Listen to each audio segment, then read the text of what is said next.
Yo, we are back once again.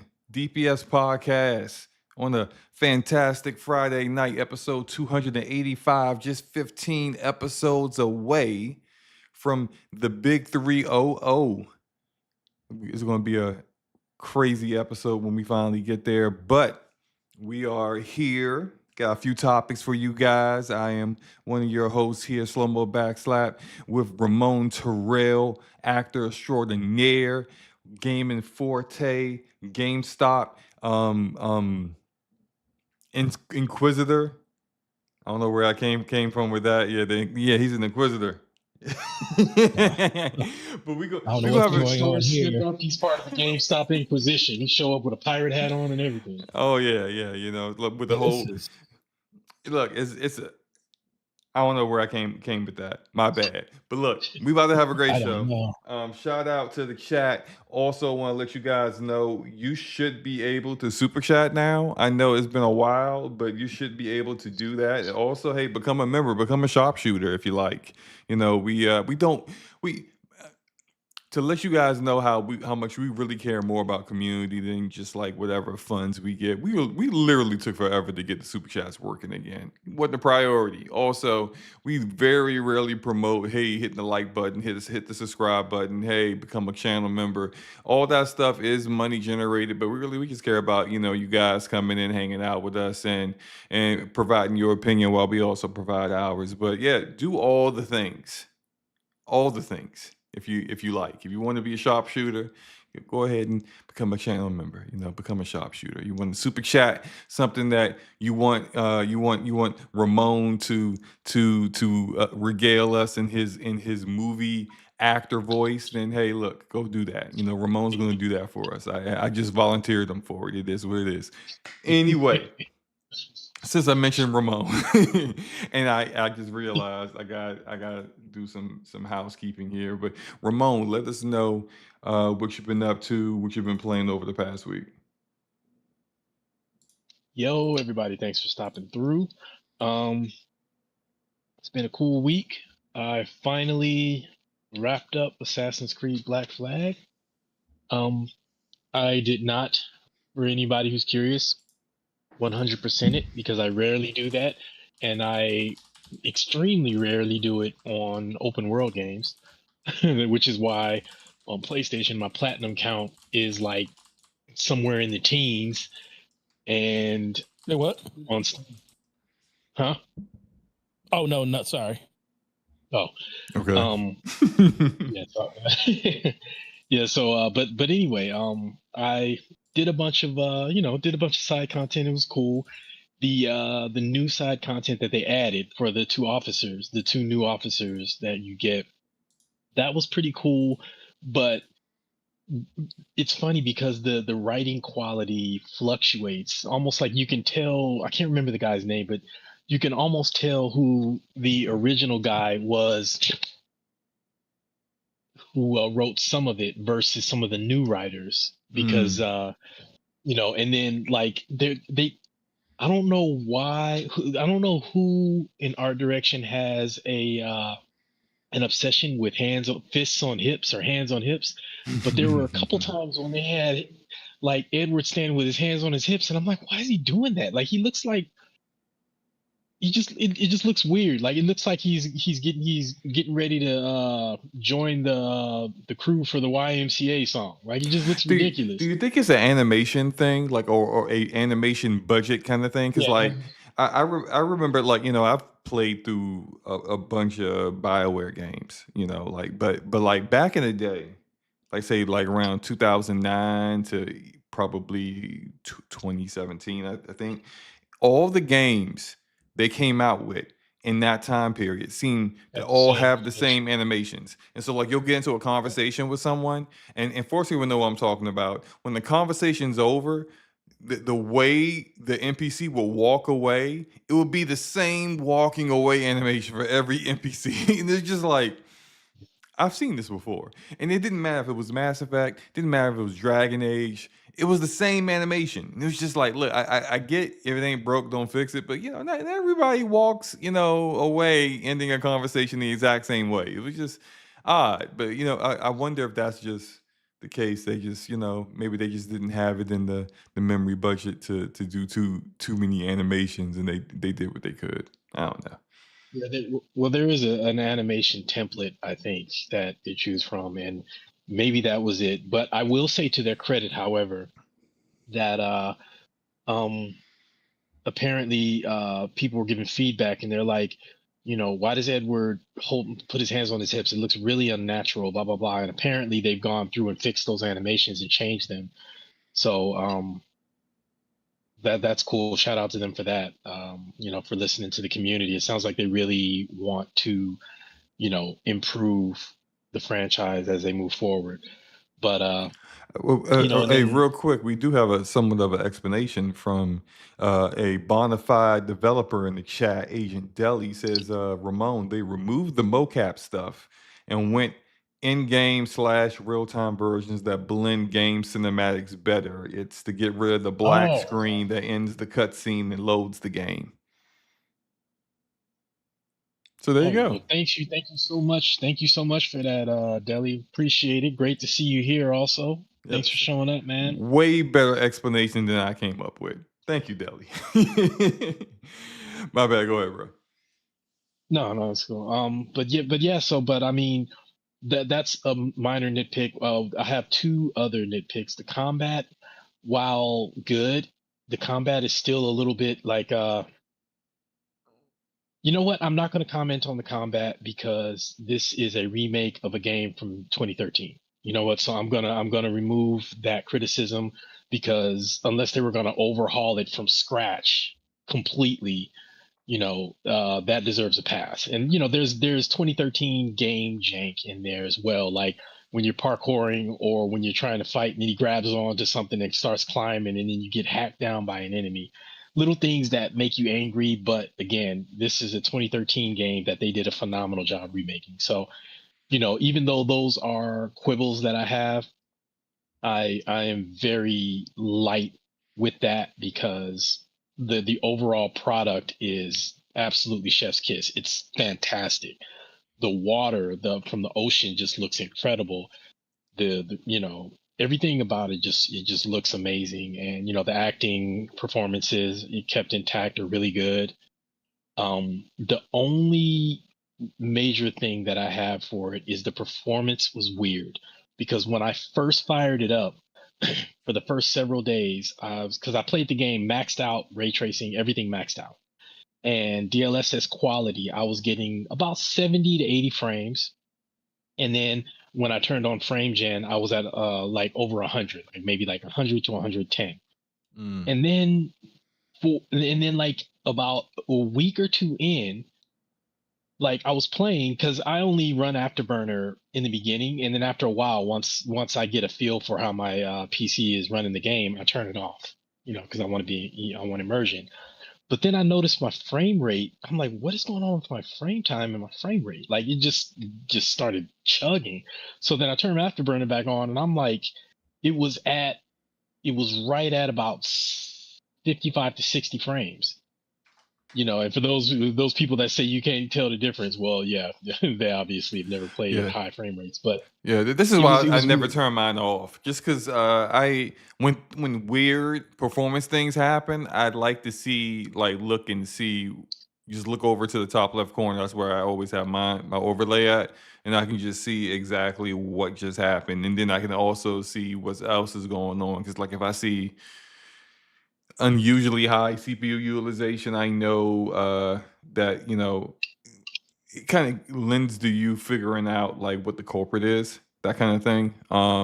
If for example, on Call of Duty, I know I need to reboot my computer because the optimization is trash. When I see my RAM usage is over 30 gigs, I'm like, okay, yeah, so a lot of the shaders have doubled up. And so instead of purging the previous shaders and then adding the new ones in when they did the update, they're just all on top of each other, and it's just all jacked up in there. So I just reboot things, and it clears the cache, all the unused stuff out. So it's just little things like that that you figure out with PC over time. So Yeah, I'm still learning, and I know I'm in the minority with turning off the grid to the left. But I do turn if I notice something, I turn it on, and then I take a look and see what's going on. And something like, and so then the crazy part is, uh, like you know how like sometimes when you have VSync off, and you'll get when you slow pan the camera, it's a little jittery when you slow pan it. Mm-hmm. And since I was already sitting at like 60 frames, I'm like, man, I might as well turn on VSync. I turned off frame gen and my performance went up a little bit. And then I turned on VSync and that smoothed it out. So frame gen is broken. VSync works, but frame gen is broken, and somehow it was broken between when I first started it, launched the game when the game launched, and I'm sorry, when the game first released, Mm-hmm. and now like, frame gen is somehow broken. So um, the rest of my play experience has been between 60 and 70-ish, 75-ish frames. So I mean, which is, obviously playable, but it sucks when you are used to 100 when your machine can run the game at like 100 something with frame gen or 70 to 80 without it. But so I don't know what's going on with that, but that's my only major real criticism. And Okay. now I'm trying to decide what to play next. I'm thinking about maybe playing an indie or two, or maybe I might need to jump into Onimusha 2 because Way of the Sword comes out in a couple of weeks. All right, cool. Forte, what you been playing, man? Final Fantasy VI on. Wow. Okay. All right. Old school. All right. How far into it are you? Probably about 6 hours. Okay. 6 hours. I've been. I forgot. I didn't know it. I was just looking. You know how you just do that doom scrolling on Game Pass, and I was on PC, and I was like, "What's on Game Pass?" Because I had just played Gears of War, and then I was like, "Oh, what's on Game Pass?" So I looked, and I was like, "Oh shoot, is these the pixel art collection?" And I was like, because I didn't want to play. I think that was the biggest thing. It made me not want to play because I was like, I don't really want to play with the ugly graphics anymore. Mm-hmm. So I saw that they did the pixel update and it was on Game Pass, and I don't know how long it's been there, but I was like, oh Lord, I'm playing this. And next thing I know, I'm going down the doldrums and I'm walking around in mechs for the first 2 hours. And I was like, oh man, I forgot how this was. But yeah, I played that for like 6 hours over the course of the last 2 days. And then Gears beta, did a little bit of it during the closed beta, did some Horde yesterday, and it just reminded me how bad I am at that game because I haven't played in it forever, and wall bouncing and shotgunning is still a thing. It's like so divisive right now. I've been watching people get upset at people just because their expression of skill is way too better than other people's, and it's just been funny. But for the most part, that's mostly been it. For myself, other than working in a sweat box for the last month with because our air is out and it's hot. Oh man, that is not fun. That is No, well they It's the height yeah of summer too. right. Well they're replacing our whole AC unit at our store, but they're waiting for a part to come in to do it. So that's the problem. So I have to wait at least another week, but I got home from work yesterday and I almost went to sleep because I was like so tired. I was like, oh my God, I'm reading. Cool. But other than that, that's it. What about you, SloMo? well. Let's see here. On the screen you see Hades 2, the best roguelike that has ever been created, and I this need is to old start that gameplay, soon. huh? I need to start that soon. I got it during what do you call it? Early access because it was, they discount games sometimes, early Mm-hmm. access. So I got it, played about maybe 45 minutes to an hour of it, and I knew I would love it, but I was in the middle of something else, so I haven't picked it back up yet. But man, I need to start it. Yeah, it's awesome. It's and now I'm like, so on Steam, I'm playing on two different. I'm playing it on Xbox and I'm playing it on Steam, PC. And on PC, I got like a few achievements left. I think a few achievements left. They also have like in-game I forgot, it's like prophecies, but they essentially are the same as the achievements that you get. So the in-game prophecies, there's like this big parchment that's like in the middle of the what do they call it? Like I forgot what they call the home base, but it's like right there in the home base, and you can look at it and see what prophecies need to be achieved. And I'm currently on the one where it basically levels up all the bosses, makes all the bosses even harder than they already are. And that one, I'm basically down to like you the way it works is that like you like it's like a meter that you like turn up higher, and it makes it like the difficulty, it kind of ramps the difficulty up. And the more you accomplish with like knocking those bosses out, then you get like another incantation to use back at your home base, and then it allows you to uh for the next boss at the next biome, level that one up and beat that one. So now at this point, I have beaten all the bosses that are leveled up at all the biomes except for the last bosses that will complete the run going down and going up. So I basically need to beat it 2 more times with the leveled up final bosses, which by the way, it's not just that final boss that is leveled up. You gotta beat the leveled up bosses prior to that boss as well. So it's insanely hard, but I love it. It's awesome. So I've been playing that. This is not gameplay for that because I basically have been playing the Steam version of it on my Steam Deck and not in handheld mode. I'm not that hardcore. I've been playing it on my on Steam Deck using either the Steam controller, or when I want actual better performance, I use the Cyclone GameStar Cyclone 2. And I've been kind of doing that on like one of the TVs in a different room. So I drink my coffee in the morning, I do a run, and I have a good time with that. So that's been fun. I maybe by next week I would have completed all of that. The other thing I've been doing is I it's kind of a proud dad moment here. My daughter finally wanted to play a game with me, and I was just like, "Oh, you want to play Fortnite?" And she's like, "Yeah, Oh, that's awesome.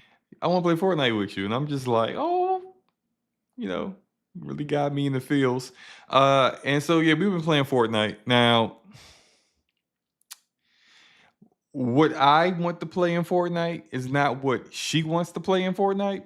So it's a little bit of a struggle, but I am more than willing to play the absolute trash games that she wants to play just because it's my daughter and I want to play with my daughter. So, but there's a game, and the name of this game in Fortnite is perfect. It's called Brain Rot, and it literally is brain Oh, rot. It is a terrible game, terrible. But she loves it, so I endure it. I tried to get her to play Zero Build Battle Royale. She was completely lost. But you know, because she's brand new, majority of the match was just a bunch of bots in there that were not even trying to kill her. So that at least allowed her to kind of figure out what to do. It was fine. But yeah, I've been having fun with that. I had to buy her the battle pass because you know she saw all the dances, and she's 10, so she's like this generation of kids that just like just do TikTok dances all day.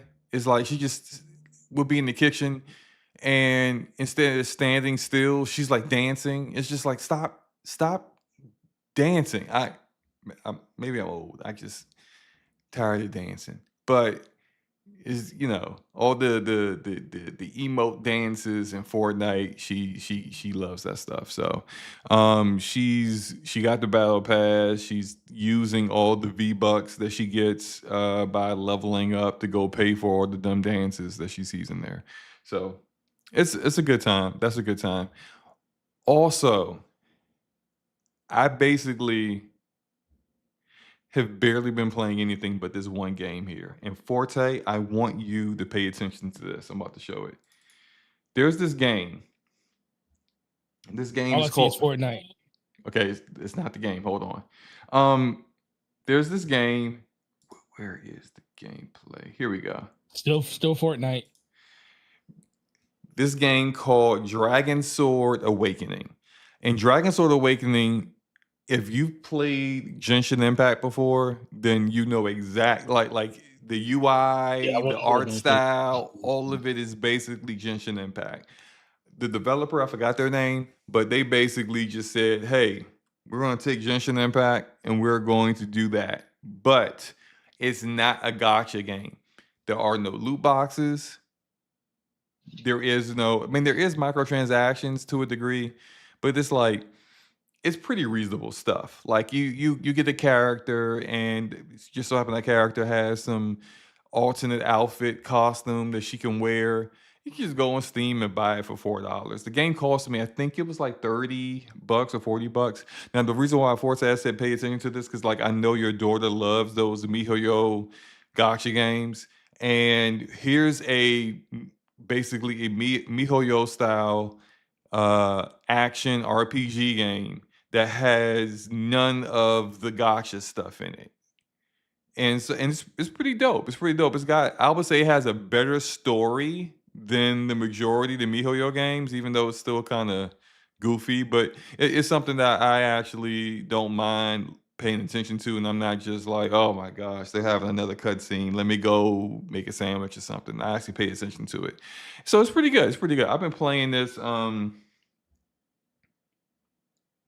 the past week, really. I've been playing it mostly for the past week, but like it's got everything that you get from a Genshin Impact. You got your like your time trials kind of stuff. You got your outside the main story, like the side content stuff. They got hunts that you can do as like, I think it's 2-player co-op, but it's definitely co-op there. It's a fun game. It's a good time. So I've been playing that, unlocking characters. I have about 8 or 9 unlocked right now.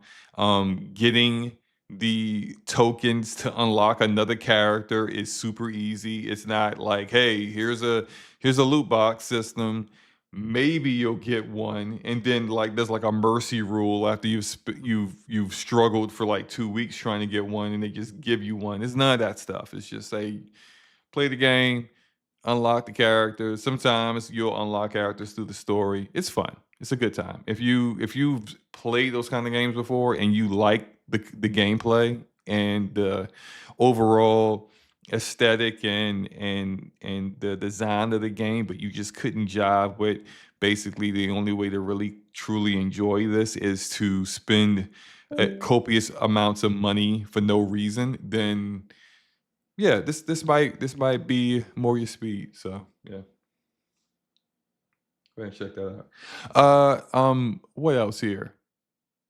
Oh yeah, so I finally got that controller that I was complaining about with GameSir.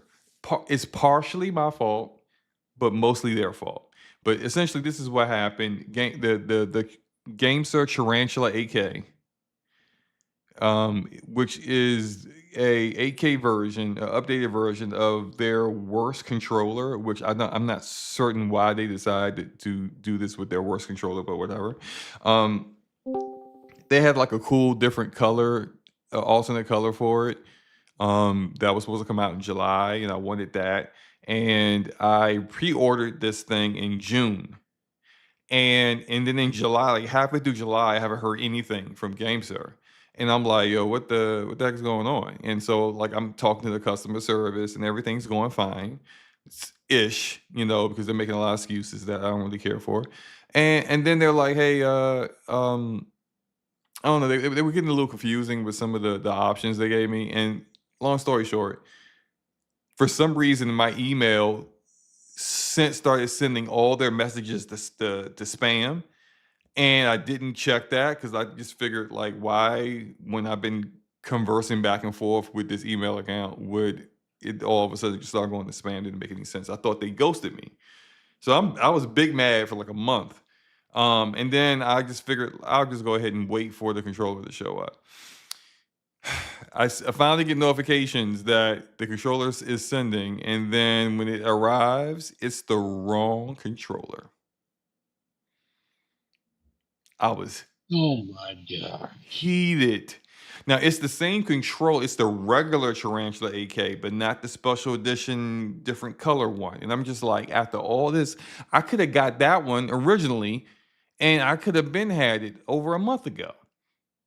And so the part that I said is partially my fault is that I didn't check my spam folder. They were asking me if I wanted the regular one in order to get it sooner and they'll give me a discount, and I never responded. Instead, I just kept sending them more messages saying emails saying, yet again, you're not responding to me, which just confused them. So yeah. It's kind of my fault, but really mostly their fault for basically dropping the ball on it. Regardless, the controller it's fine.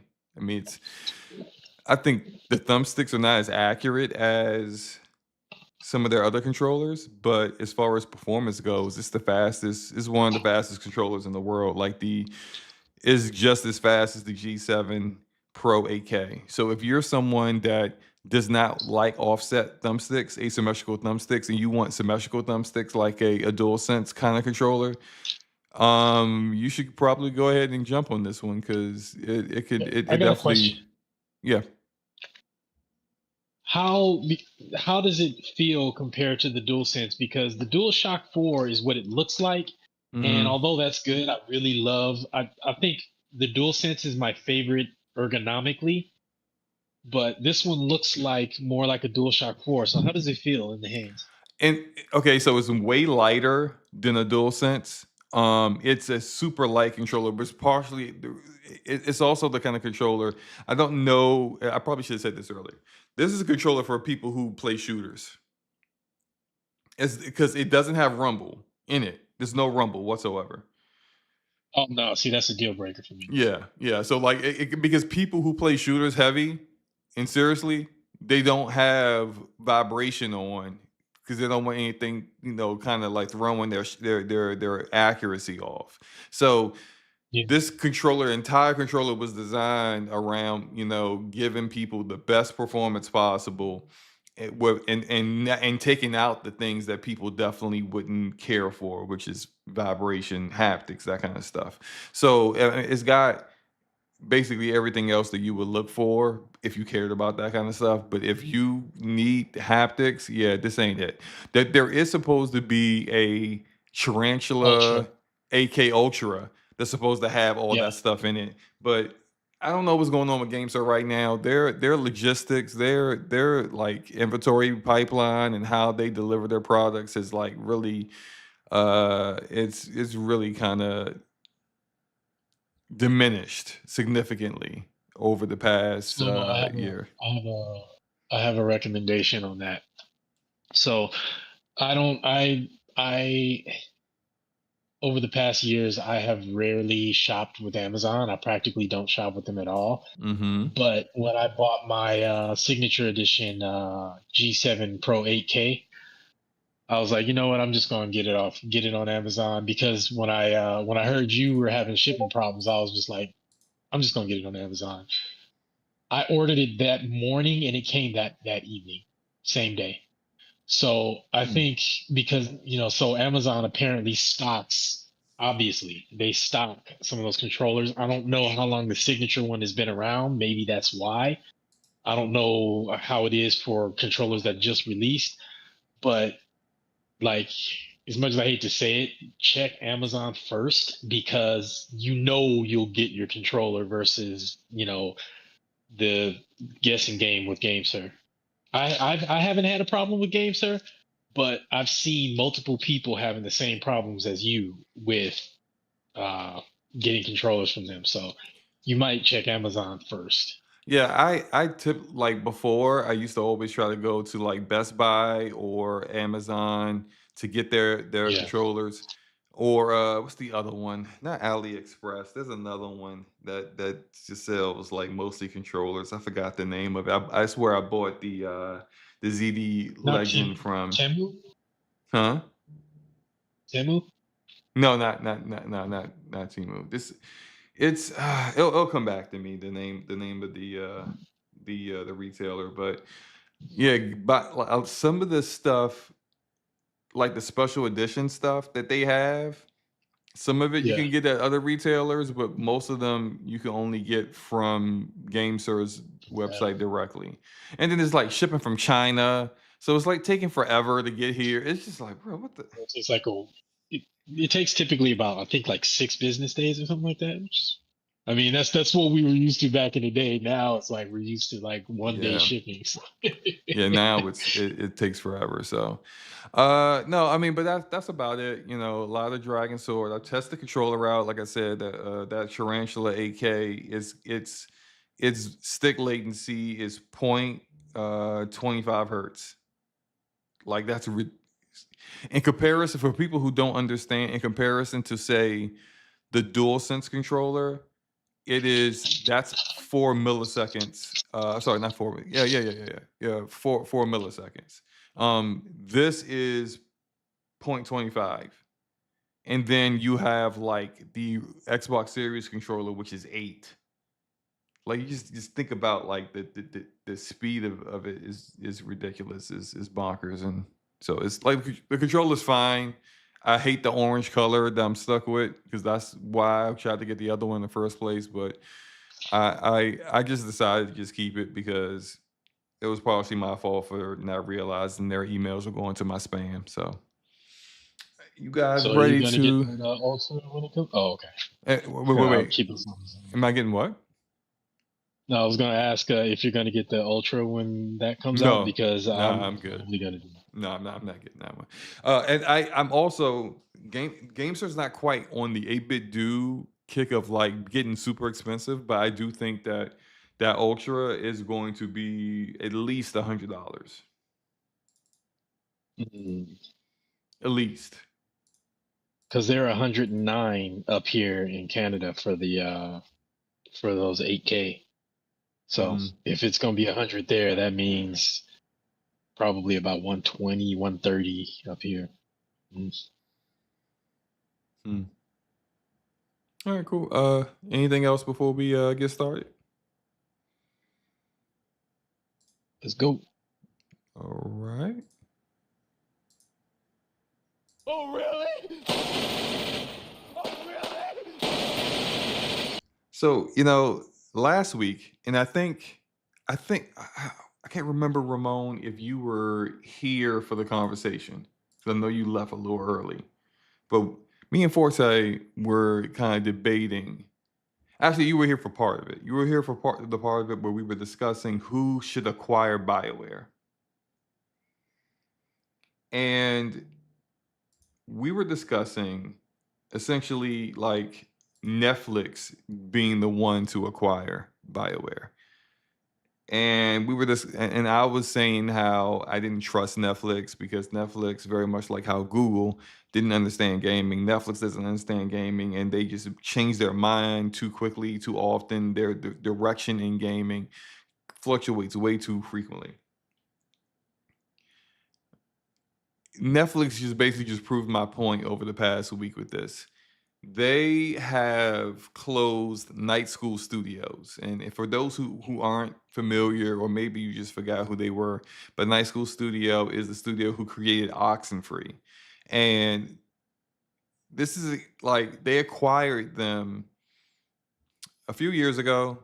They acquired them right before Oxenfree 2 came out. And I think they made a couple more games for them in that time period that probably didn't have a big impact. But it's just that Netflix doesn't seem to be too invested in gaming to a degree where I would trust them to be able to acquire a developer and actually allow them to make a game before canceling it before it comes out. Because this has been Netflix in a nutshell. They licensed out Stranger Things to Telltale to make a Telltale Stranger Things game. Before Telltale could finish it, they canceled the game, which then basically ended Telltale. They went out of business and said, "We're going to do our own thing. We're going to have first party studios." So they bought Night School Studio, and then they created their own AAA studio led by Joseph Staten of Halo fame, and they were supposed to be making a AAA game. But before Joseph Staten get that AAA game out, they canceled the game and said, "We're not doing AAA no more." And then they started licensing out their games again. Cause now I think it's Supermassive Games that's doing a Stranger Thing game now. They could have been had that Stranger Things game from Telltale if they just would have just allowed it to happen. Now they're now going to licensing their games again instead of having first party studios make it for them. And they've shut down Night School Studio. So when it comes to the other thing that we were discussing, where the possibility that Netflix will be working like really closely with Take Two on um, potentially GTA Online being something that's kind of baked into your Netflix subscription, or GTA Online. I guess all this stuff kind of coming out of the birth of this partnership they got with them over the extended look of GTA 6. You just can't trust Netflix to go forward with that. You can't trust them to stick it to anything in any kind of long-term basis. They just change their mind way too frequently. Forte, what are your thoughts about this?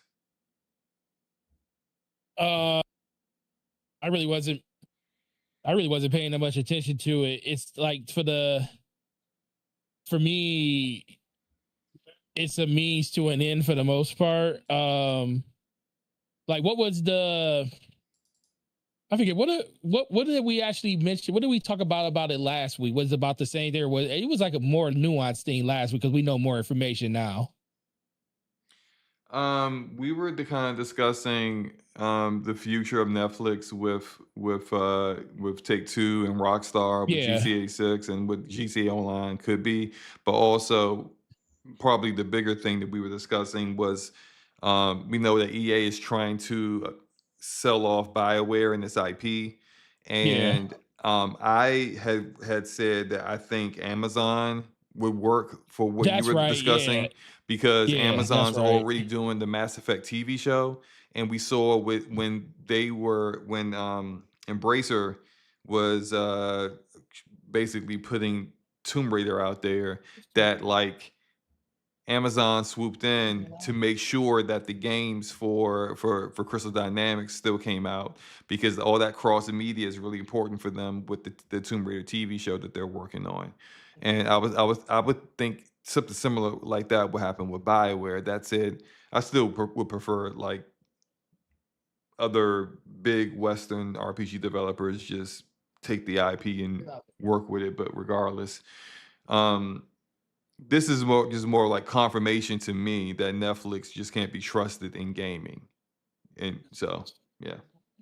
Yeah, I still think I know the other part of that conversation was around what Netflix is doing with Grand Theft Auto, and you said it's a waste of money, and I was like, I think it's an ingenious move to get more like people to see on your platform that wouldn't be paying more attention to gaming, even knowing a lot of that other stuff is going to kind of be available everywhere within the next, like within an hour of the stream or the game, of it being shown, it's going to be everywhere. But EA is going to end up, for the most part, because as much as we love BioWare ain't been BioWare for a long time, and I could just see True. that a lot of those pieces being moved on from, things that make money for that. Like when you, especially since they incurred all that debt in the acquisition involvement, that money's going to have to get paid back. You think think about what Microsoft's a $1 trillion company, trillions, like close, like over 3. And they already were complaining about the conversation around people mismanaging funds and stuff like that. So what can you imagine with EA? If you're not if you're not one of their major sports franchises like FIFA, Madden, if you're not Battlefield, and who knows what Battlefield is going to be, you know, I think it did really well for them, but it didn't sustain the long-term player health that you would think a game like that could have.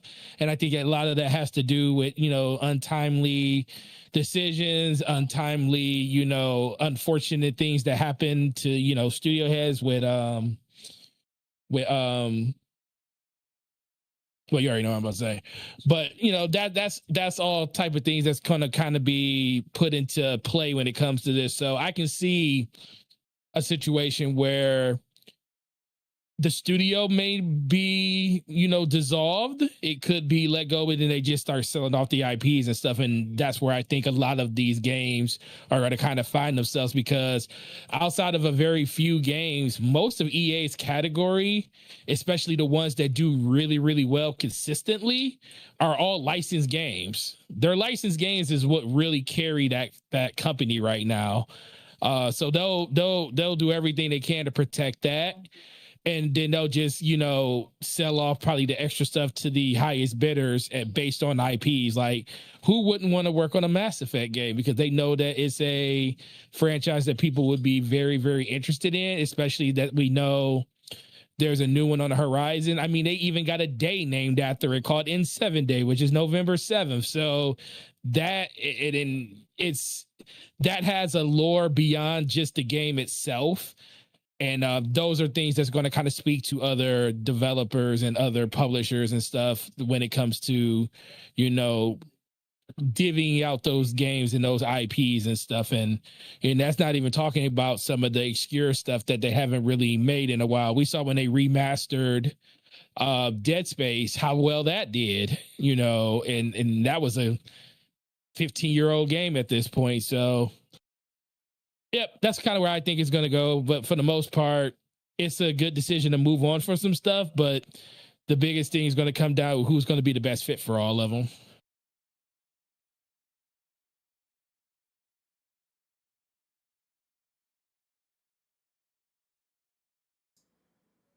Yo, my bad. I having mic issues over here. I don't know what's going on with my software. Can you hear me? I don't know. I can't hear SloMo. Did SloMo leave? Oh man, here we go. Maybe you had to do something. I'll go ahead and go. Yeah, go ahead. At this point, I would trust Amazon before I would trust Netflix with gaming. They're wishy-washy. You know what I mean? They already caused a whole studio to close down by canceling their project. You know, that alone should be a huge red flag to any potential studio that they come calling saying, hey, you want to work with us? Absolutely not. You know, like I would have major trust issues unless I had a contract guaranteeing that if the project fell through, they compensated for the rest of it. So as far as who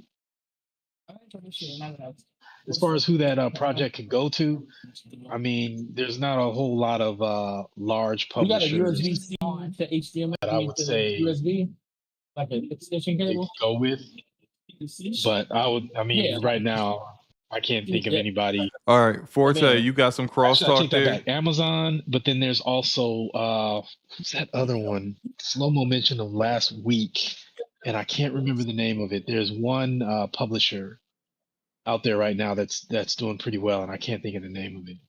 A publisher?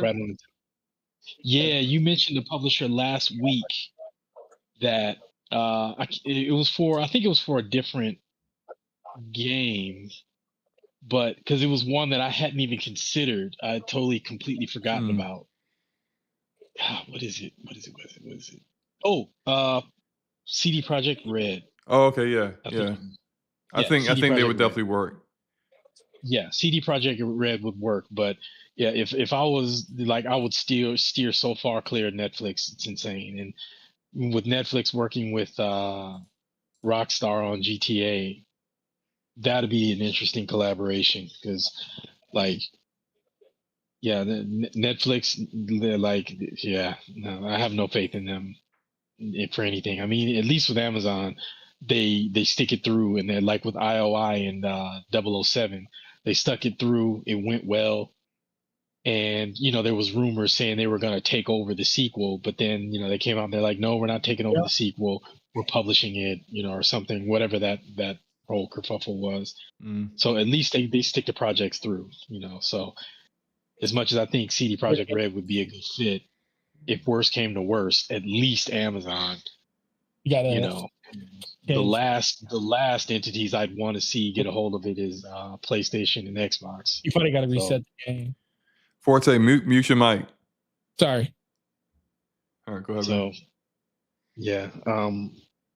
So, I mean, hopefully they can, find a studio of size that can, that's of size and that's stable enough, that understands the business enough to know, how to work with them and to give them the time that they need, but I also keep them on a time and monetary budget as well. So, that's pretty much where I am. Yeah, I feel you. Any thoughts on this before we move on, Forte? Nope, that's it. All right, so this next topic, this was I don't know what's going on with my mic right now. My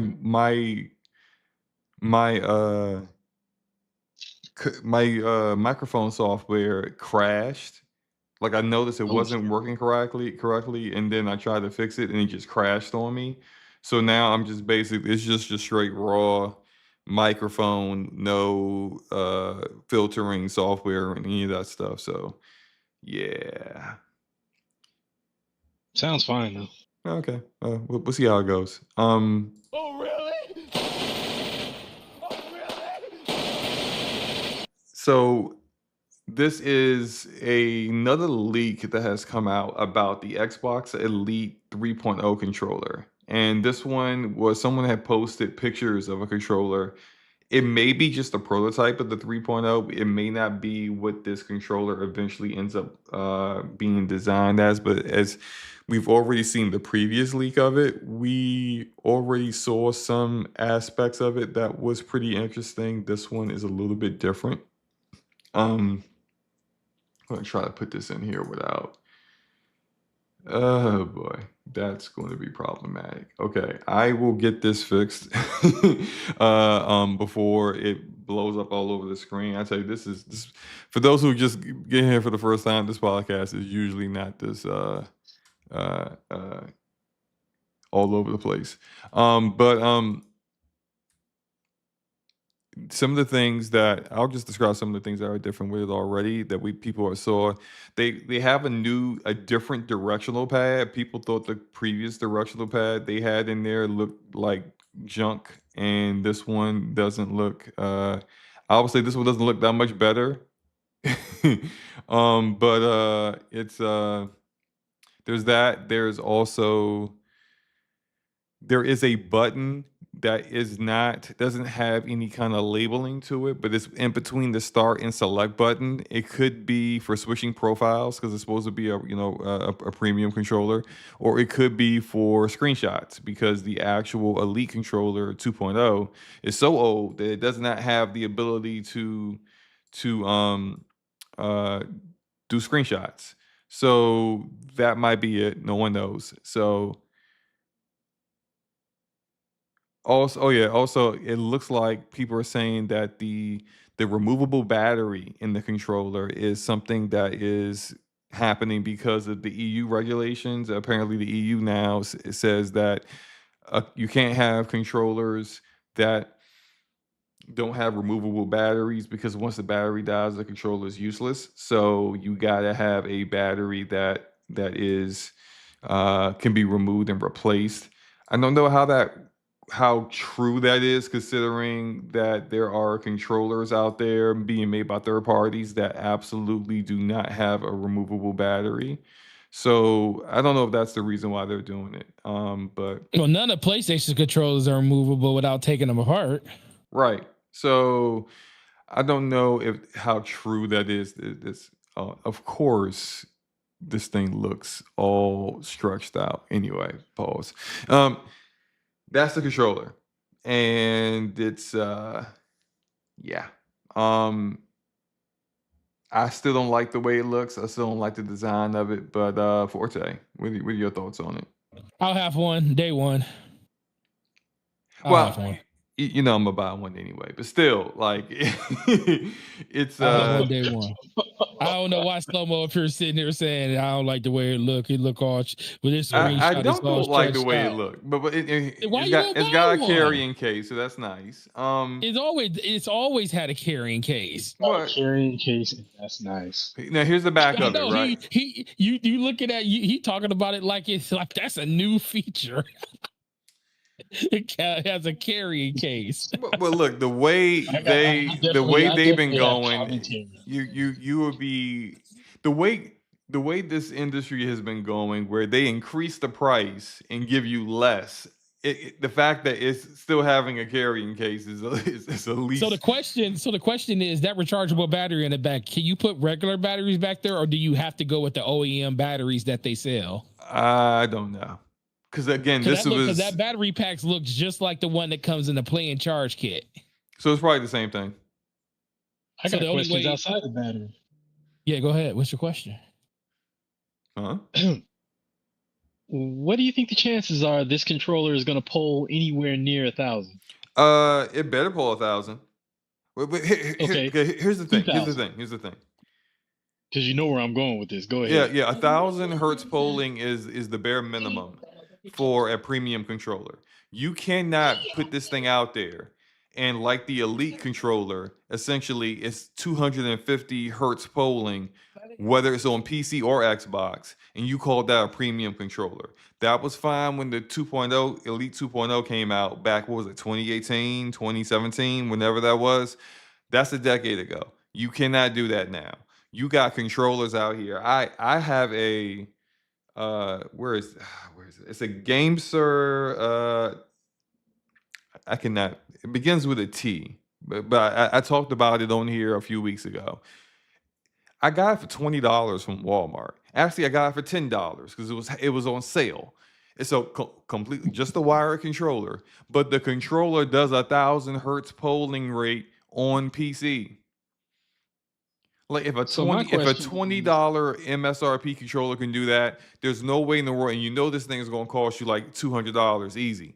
There's no way a controller north of $100 should be doing less than that. So I would say now, if what I would think would be work is that it would be like an 8K controller, like some of these other controllers out there that are going to be half the price of this thing.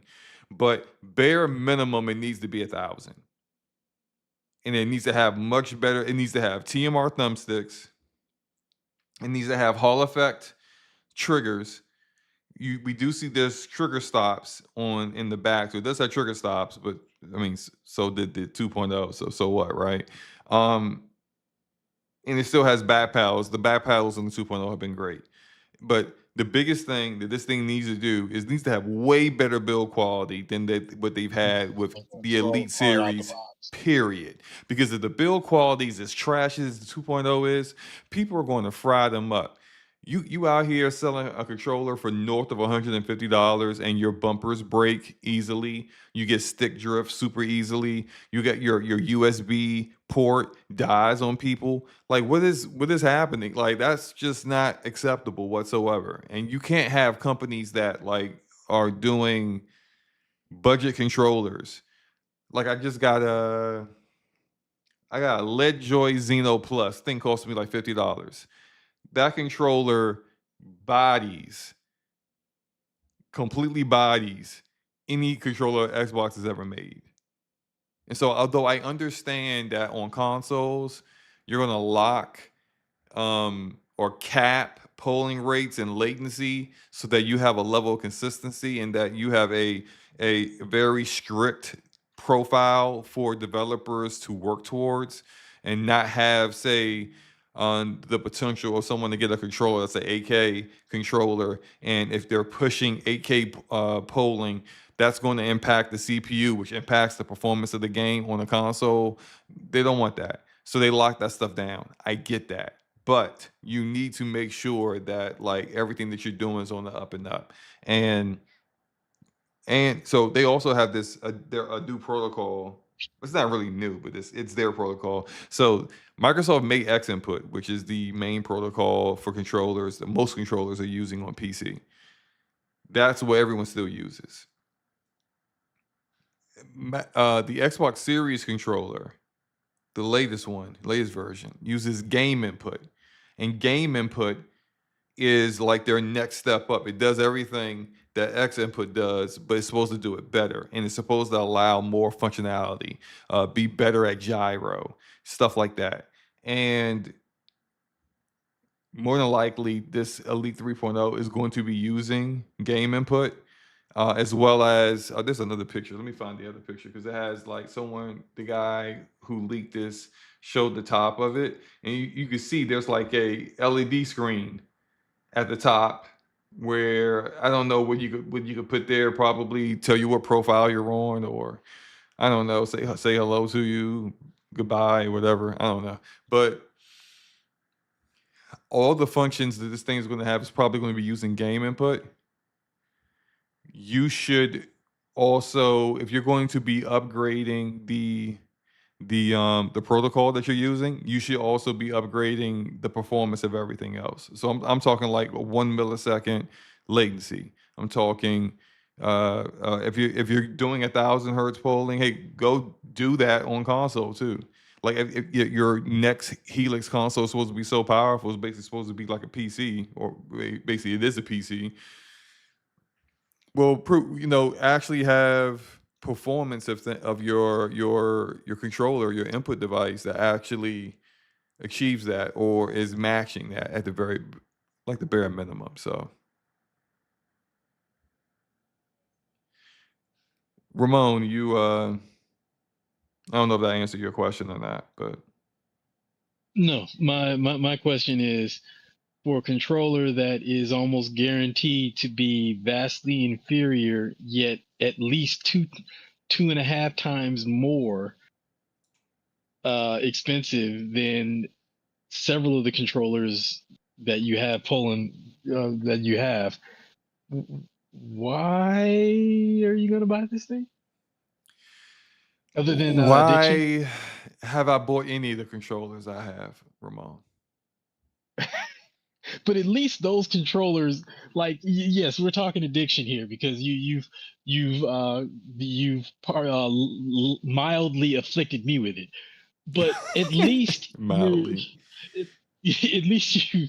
Hey, I have 3 aftermarket controllers: the Cyclone 2 that is now assigned to my Switch 2, and 2 G7 Pro 8Ks, and I'm planning on either the Tarantula Ultra or that 8-bit Doe Ultimate 3, depending on what either of those turn out to be, and then I'm done. But at least that's upward and then lateral movement. This you gonna be stepping down so far, you're gonna have to jump down with both feet. Okay, it to land depends. those- It because like there's certain things, like for example that 8-bit do Ultimate 3 and the 3E. Like I don't think I'm getting those. I just don't see the need to it. And plus, like 8-bit do is kind of jumped out the window with having performance that basically everyone's already either achieved or surpassed, and they're putting them out there for like Yes. $150. I'm like, nah, fam, that's not for me. Now, if this controller is like $230 and it's not doing, like, at that price point, I need to have more than 1,000 hertz polling. I need to have not just TMR, but the latest generation TMR. There's like 2 or 3 different generations of TMR. They're not all created equal. I need to have the very best of that technology in this. I need to have the very best triggers. I need you to update your app to give me more functionality and the ability to customize the controller to my needs, to be able to change the curve, or the thumbstick curves, to be able to switch it from circular to rectangle as far as the aim style, all that stuff. I need to have all of that if you're going to have me spending anywhere near that kind of money. Why? Because everyone else that's making these kind of things, They are doing all of that and then some, and I'm only paying like For less than $80 for their that. controller. So at the most. Exactly. So it's just like it's their fault for waiting so long to drop a controller, a new controller, because the Elite, like I said, the Elite 2.0 came out like a decade ago. But it is what it is. We are where we are. You're gonna have to step your game up. Forte, any thoughts?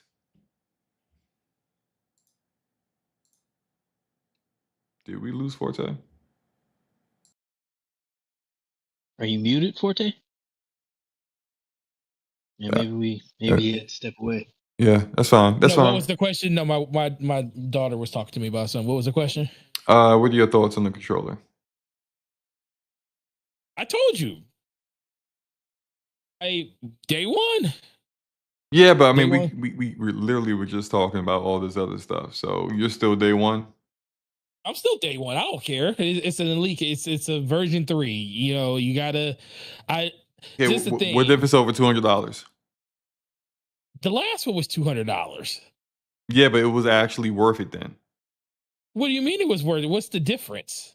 Well, I mean, okay. So Why was it worth it this is why you should have been paying attention. So look, this is what I'm saying. If it's a $200 plus controller, but Yep. it's not giving you have a G7 Pro 8K, it's sure worse do. than that one. Okay. It doesn't have it doesn't have the like the same polling, it doesn't have the same button latency, it doesn't have all the features. They didn't update the app. It doesn't allow you to adjust curves or anything like that. It doesn't allow you to do much of anything except put profiles in, basically the same stuff that you had before, except and you have a scroll wheel at the bottom and a LED screen at the top, and that's about it.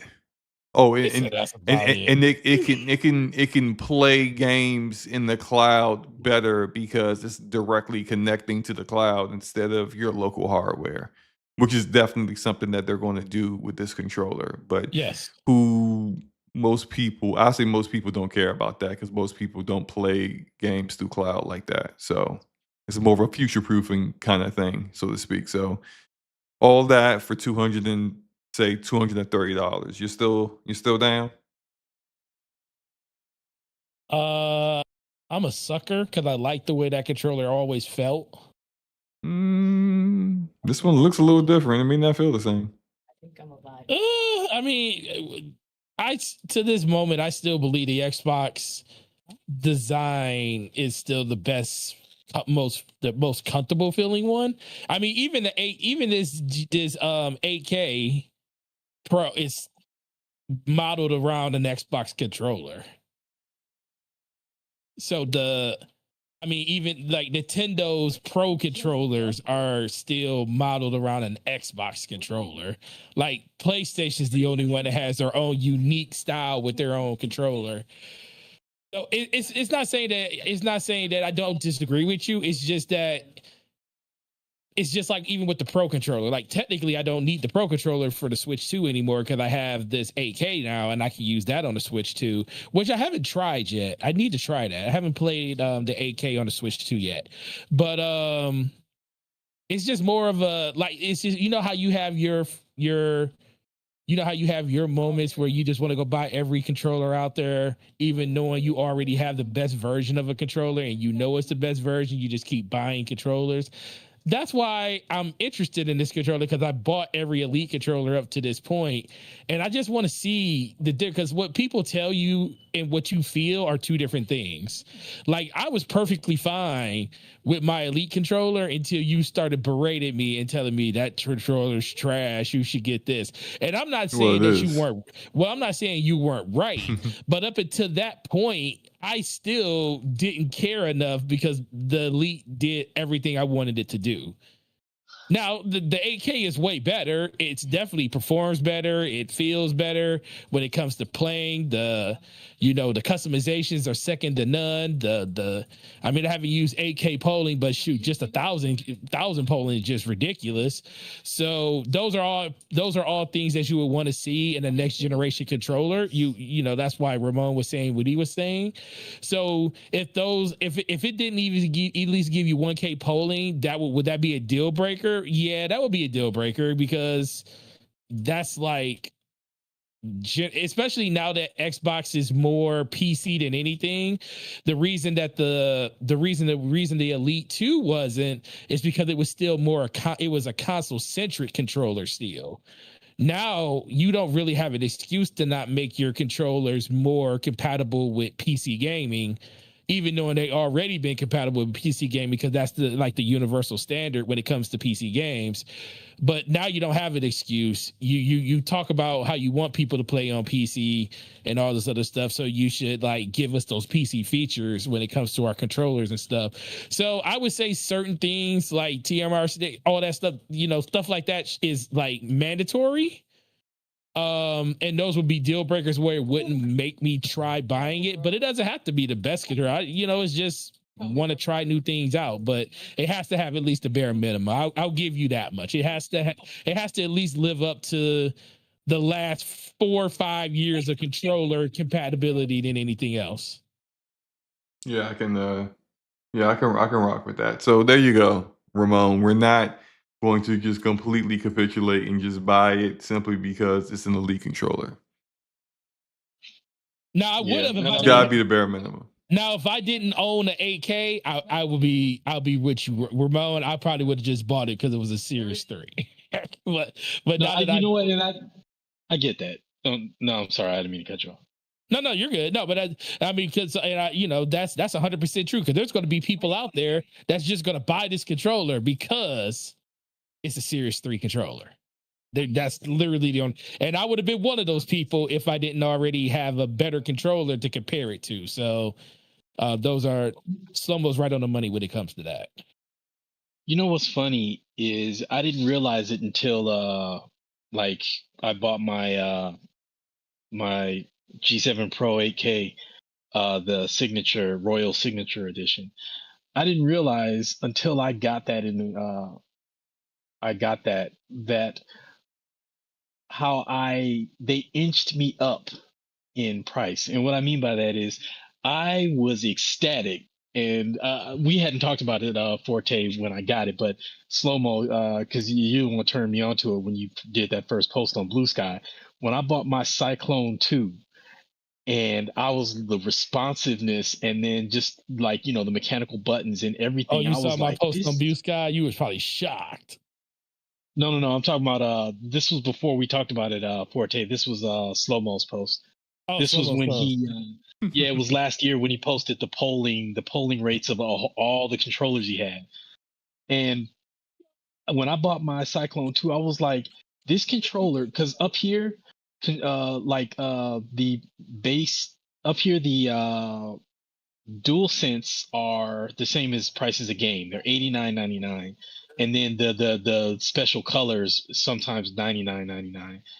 Base Xbox controllers are generally range from I think $70 roughly, $60 to $70 if I remember correctly. They're cheaper, but when I got that Cyclone 2, I was over the moon. I was like, not only did I save like 30-40 bucks, but it's a better controller, blah blah blah blah blah.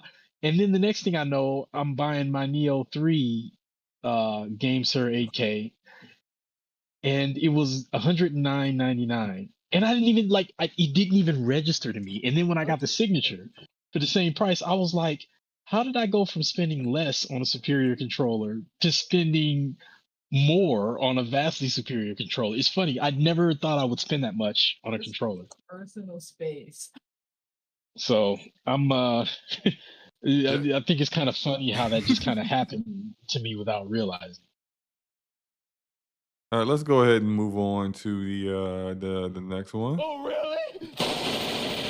Oh, really? And this is actually our last rapid fire, but this one is about No musket fire tonight. no musket fire tonight. This is about PlayStation.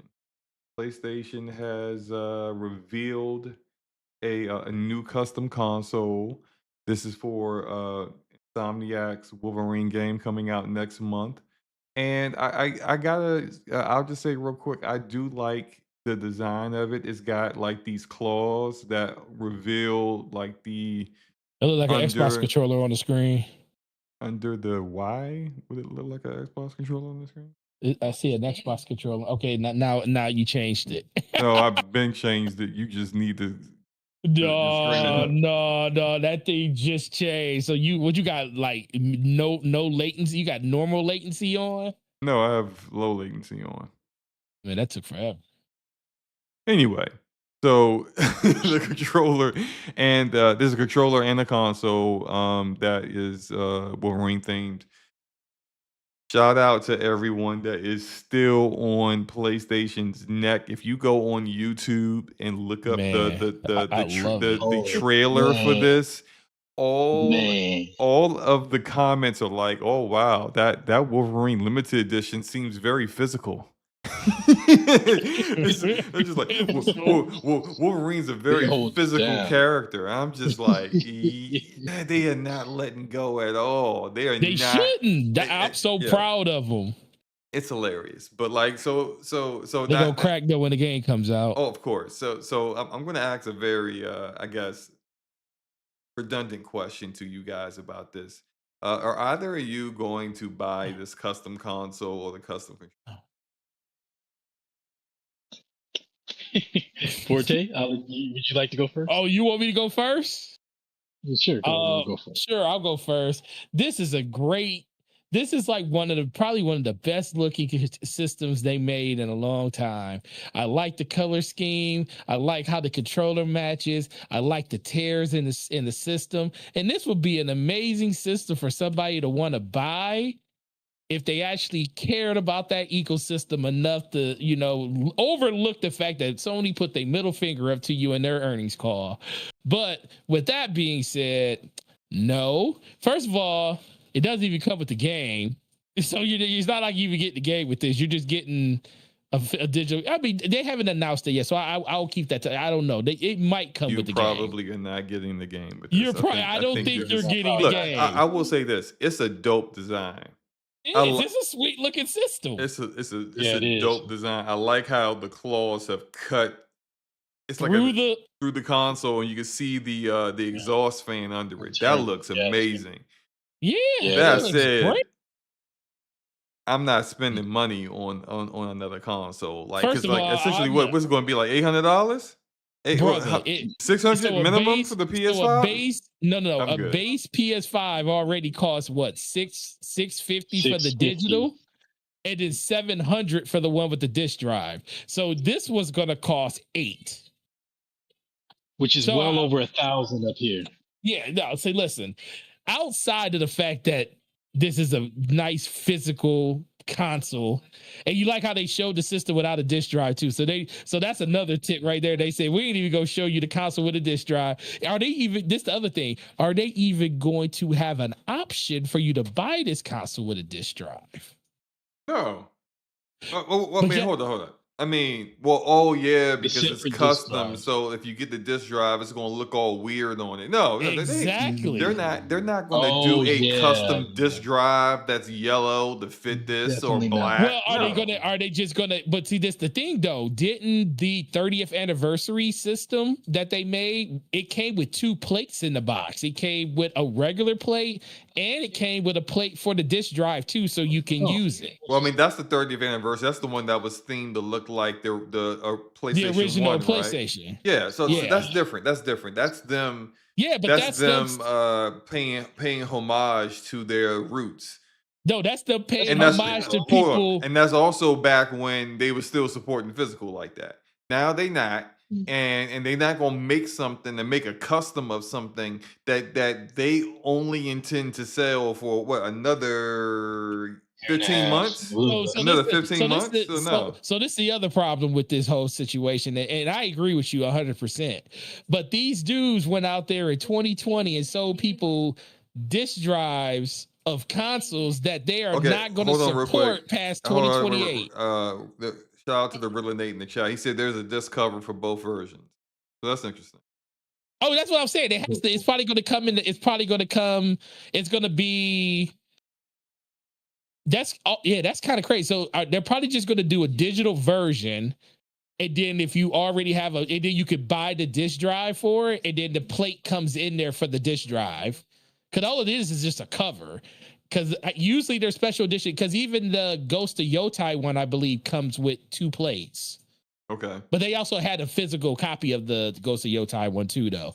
So, but no, the system looks dope. But unfortunately, I can't support this because they put their middle finger up to me and told me that, you know, my physical games don't matter. And, you know, the 20 million plus people out here that supported you physically don't matter. So guess what? My 20% will wait for this game to go pre-owned, and I'll buy it on the secondary market and play it then instead of giving you my money. But, you know, some people are going to be suckers, and they're going to, you know, and it's a dope system, you know. No lie. So everyone who buys this is a sucker. Is that what you're saying? Well, all the people will put it this way. If I see somebody on if I see somebody on Twitter that was part of this whole physical media, this and that, and they show and they take a picture and have this console in their background, I'm calling you out. That's different. That's different. That's definitely I can't knock the people.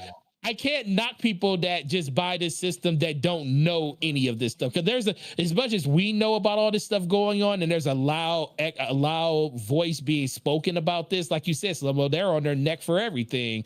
So more people know about it than you would think know about it. But there's also a lot of people out there that's just going to look at the system like that's a dope system. They're just going to buy it because it's a dope system, and they don't care. And they may not even know about this whole physical media thing. I honestly don't know how many people really going to buy it like that. I mean, like, look. I'm not gonna make a lot of them either. Watching anybody, but I just don't look. There's a reason why PlayStation's lowered their forecast for hardware sales over the next for like the rest of the fiscal year. Don't you think that's really interesting? On a year that Grand Theft Auto comes out, they're lowering their forecasts. Because they don't think they're going to sit that, like, the consumer, look, the higher price goes, the lower demand goes. That's just basic economics. Like, look, you're pricing out people, even if they want it. They're people who can't afford it. They're people who just can't justify the price. And the price now for the console market. Actually, I ain't just going to the console market because honestly, I saw the updated pricings for the NVIDIA GPUs, and it's egregious. Oh my god! The RTX 5060 Ti now is $800. That thing retailed the MSRP at $429, and all the reviews said it ain't worth that. All the reviews said the 5060 Ti ain't worth $429, and it's now $800. Well, guess what, SloMo? Yesterday's price ain't today's price anymore, though. Yeah, but also you don't even want to know what is up here. Yesterday's customer ain't gonna be today's customer either. Also, to like go off of that, not in that realm, but to go off of the console thing, how good this system it looks really good. But guess what? You know, there's a system that I will be buying. I saw the leaks of it, of the Ocarina of Time Switch 2 system. I'm buying that day one. Pro controller. I already got. It's the same thing, Forte. I bought the Tears of the Kingdom Switch. I bought the Zelda is my favorite franchise from Nintendo, sir. I have a Tears of the Kingdom Pro controller. I have a Tears of the Kingdom Switch OLED. I still have those. I have the Tears of the Kingdom Collector's Edition. I have the Breath of the Wild Collector's Edition. I will own those things, and I will own Ocarina of Time Switch 2. And when the time comes and there's a Majora's Mask one, I'll own that too. Honestly, that's awesome though. I mean, that's what we're in. That's what we're in it for. Like, Nintendo doesn't do it like that for me, but at the same time, like, I can't knock you for that because this is a joy thing. And if you can have multiple, you know what I mean? Like, if you have the means to do that, enjoy yourself. Well, In I put terms it like of this: the means of doing it is one. You're right about that because everybody don't have the means of doing that. Now, if this was exactly now this is a situation. If they was to come out with let's say they want to go down the gambit to say Ocarina of Time this year, did next year they say Majora's Mask? I'm like, ooh. now you got to choose, yeah, because Well, that's too I'll The close thing pick. together. is I'll that they're pick not Ocarina. going to It'll tell be you Ocarina of about Time all Majora's day. Mask until well after you've already spent the money on the Ocarina of Yep. Time No, version. I know. I know that's what I'm saying. But that's the thing. I was talking. It's just so far apart. Like Tears of the Kingdom was what 2022, I believe 22, 23. So it's 3 years, at least 3-4 years ago. I mean, I can. And then that was the last generation console, so I can see myself in 3-4 years upgrading to getting another version of the system. Like I think the problem I see with people doing it is when every year they come out. It's like when Xbox Series X came out. Series X came out, and I didn't own this system. I didn't own the Halo system because remember the Series X came out in 2020, but then in 2021, I believe that's when the Halo console came out, and I wanted it so bad, but I could not justify spending $600 more on a console that I just bought the year before. I couldn't do it. You got a lot of background noise. Oh, that's Peyton right here. That's what she's talking loud. Stop talking so loud. Nope. For me on that Wolverine thing, like it looks great. Like the console does look great. The controller, I would be tempted on the adamantium colored controller if my God of War Ragnarok controller wasn't getting stick drift. So the fact that they charge only a few bucks less, the fact that they charge only a few bucks less than my G7 Pro, and they're prone to stick drift, there's no way I'm like. All right.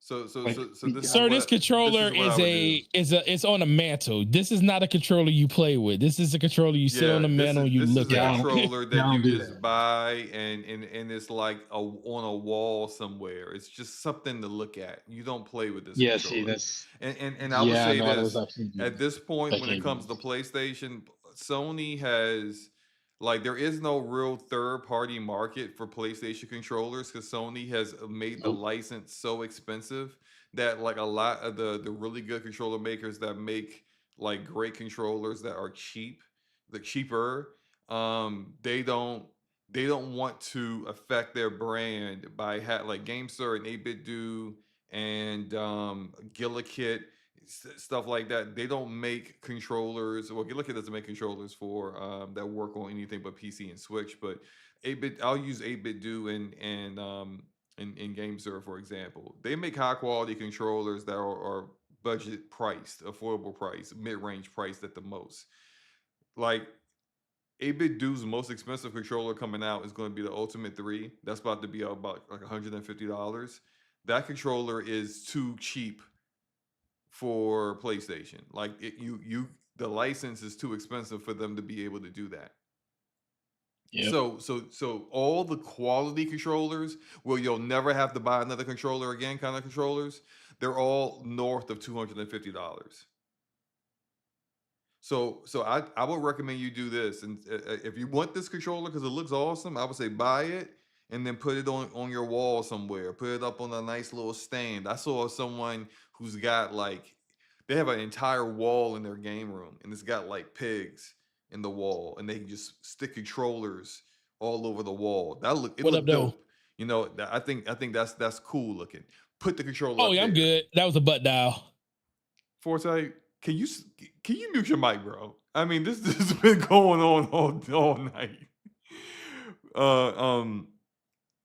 So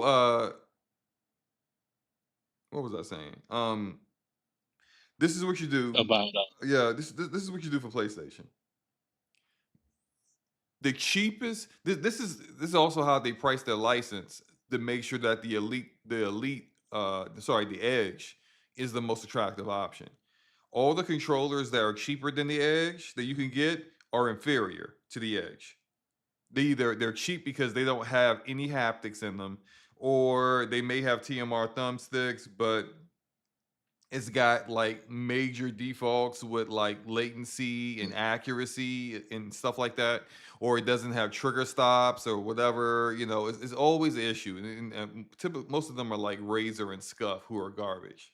So everything that's more expensive than the Edge is better than an Edge, but you're spending, by the time you look up like the price when you're about to hit buy, you're already over $300. And who the heck is spending over $300 for a controller at that point? Yeah, it's crazy. So It depends if it's a custom controller, SloMo. That design lab controllers get up there in price. yeah, they do, and they're not worth. Look, they perform. But you want to know a controller looks better than this controller, though? You know, a controller looks better than this controller, though. And this Wolverine controller looks good. You know, a controller looks better. What's that? The Gears of War one. Yeah, it does. It does look pretty good. Yeah, I like the Gears of War one look fine, especially the one the Omen one looks so good, bro. Yeah. Again, a controller that you would never use. You would just buy it and put it up somewhere. It'd be on the shelf. Yeah. It's on the shelf. It's on the shelf. So what I have on PlayStation is I have a DualSense Edge, and I spent. I think I had a gift card with Best Buy, but it's $200 controller. I spent $150 on it because I had like a $50 gift card, so $150 on that controller. Then now you don't have to do Battle Beaver, but go to like Gillakit does it too. Gillakit, Battle Beaver. There's a few other ones. I think AIM Labs has them too, but now these third-party makers are coming up with their own DualSense Edge modules, and so you would basically pop out the modules that are potentiometer sticks, which are prone to drift easily and will drift on you. And instead of giving you quality sticks, PlayStation just said, here's some trash sticks that you can just pop out when they go bad on you, and we'll sell them more to you for like, I think what they sell for like $20 a module. They're just making more money off of you for their own lack of quality. Man. Get rid of those. The Battle Beavers are like $60 per module, so that's another $120. But once you get them and you calibrate them, you're never going to have to replace them again. And if you think about how often people get stick drift, you're probably going to end up saving yourself money per module. Because if you get stick drift 3 times, you've already paid for what the Battle Beaver modules are, some of these other third-party modules are, and they're not going to get drift. But yours, on your third module, you're going to get drift again. So it's just like, that's the best way to go about it. Now, that said, Ramon, I know how you are with the pricing of these things. I don't even see you spending that much money on this, but it is what it is. The DualSense Edge up here is $270. Yeah, that's crazy. So, yeah, the base white DualSense controller is, I think, $70, and if you want colors like that, that space purple or whatever it is, those are $90, I believe. So that's why when my God of War Ragnarok controller started drifting, as much as I want to replace it, like I'm balking at replacing it because I'm going to spend a minimum of like $70, and that's just to get the basic white one. If I want anything that has color, I'm going to be asking like $80 to $90 for. So that's why I haven't replaced it. So yeah, I kind of wish you didn't care about haptics, because there is a budget PS5 controller that I just thought about that came out, and it's like $100, but it doesn't have haptics. And I love like the DualSense in terms of features. For me, blows everything out. There is no controller that I enjoy more than the DualSense for ergonomics and those haptics. Like if GameSir I know it's copyright, it's patented, so nobody can make one like that. Yeah. But if somebody made a third party with all the haptics and everything, I would literally throw them out. Well, not literally, but I would throw them a parade. Like those haptics are a big deal for me. See, A the thing big, is big that deal. it's just the businesses. It doesn't make sense. Like, let's Yeah, say I know. let's say we were all get together and we decide that we're going to make a company and we're going to make controllers and we're going to make like quality controllers on the PlayStation. And then we go to the Sony and we're like, yeah, but we want to acquire the license to put out licensed controllers for the PlayStation 5. And then Sony's like, okay, here's the minimum. It's like 100. Look, these are made up numbers, but it is not far off from what the reality is. The license bare minimum is like $100 off rip. That's not incurring how much it costs for you to make the controller. It's like $100. Oh, you want it to be true wireless? Price goes up a little bit. You want it to have haptics? Price goes up a little bit. You want it to have, like, anytime you start adding features that are similar to the features that's already on the DualSense Edge, the price goes up a little bit. You want back buttons? Price goes up a little bit. Like, all of that, and by the time you come to look at it, in order for you to make a profit, you gotta price this thing over $200 in order for you to make a profit. Because, like, you're not just gonna make a controller and not make any money off of it. You're gonna go out of business. And so this is why only the big brands like Scuff and Razor, Turtle Beach, this is why only those guys make controllers for PlayStation, because they already price all their controllers at a ridiculous level. Like Turtle Beach is out here pricing a completely trash controller for like $280, and people buy it just because the brand name is Turtle Beach, so they get away with that. So they got no problem pricing a PlayStation controller for $250. Yeah, people buy their controllers at that price and think that's quality just because it's expensive. It's not quality just because they put a LED screen on there and the accuracy is terrible and the latency is awful. Like that's a terrible controller that just uses up a ton of battery life. So whatever. Off my soapbox. Yeah, that Turtle Beach controller is trash. Everything Turtle Beach makes is trash. Except for headsets. Headsets are decent. Is this Turtle Beach? What is this? No, they're This not. is Their headsets are not. HyperX. Their headsets are horrible, bro. Well, I mean, they're not. I wouldn't say horrible. They're not great. Yes, they I are. wouldn't No, they're recommend them. horrible. I got these HyperX head. I don't even know. I don't really care about headsets. I don't even. Right now in my ear, I got like these. Wait, hold on. Did you just said the most blasphemous thing I've ever heard? You do not like headsets? I don't care about headsets. I use earbuds for the most part. I got wired earbuds. These Sony, the E9, the InZone E9s is what I'm using right now. These are great. Man, if y'all can see, it's many. I'm looking at a wall of headsets in my room. I used to be big on headsets. I'm not big. I need to anymore. sell. I got these HyperX ones, and I just kind of keep them because they look cool. And every now and then I want to do wireless, but and the one I got for PlayStation. What is this? Disappointing. What is this one? Get him off the floor. That's another Don't HyperX. disrespect Charizard like that. That's another HyperX. So yeah, I got a bunch of HyperX stuff. I don't know what the hell's wrong with you. Treat you. He's gonna go to therapy. You're gonna have to go to therapy Hot after messing Mike with you. Forte. Well, Peyton keeps messing with Charizard over here. We do not care. Right? Hot Mike Forte. Go ahead, Ramon. Yeah, no, I have the Pulse, the original Pulse for the PS5, but then I have a Corsair, an Xbox branded Corsair headset from when the Series X first came out that I bought for my Series X. I actually need to sell it because I don't really use it anymore. You know, is that before Logitech bought them? That's the real. Ooh, yes. Are you talking to me, Forte? Yeah, is that before Logitech bought Corsair? When did Logitech buy them? course, ooh, it's not too long because they bought. I know they I did bought. not know that. Logitech Well, they Corsair. not Corsair, not their whole brand. They bought the headset brand, I believe. I know they bought Astro. I bought this headset in because this generation of consoles came out 2020, right? Yeah. So I bought it right around that time. So this would be a 2020 headset.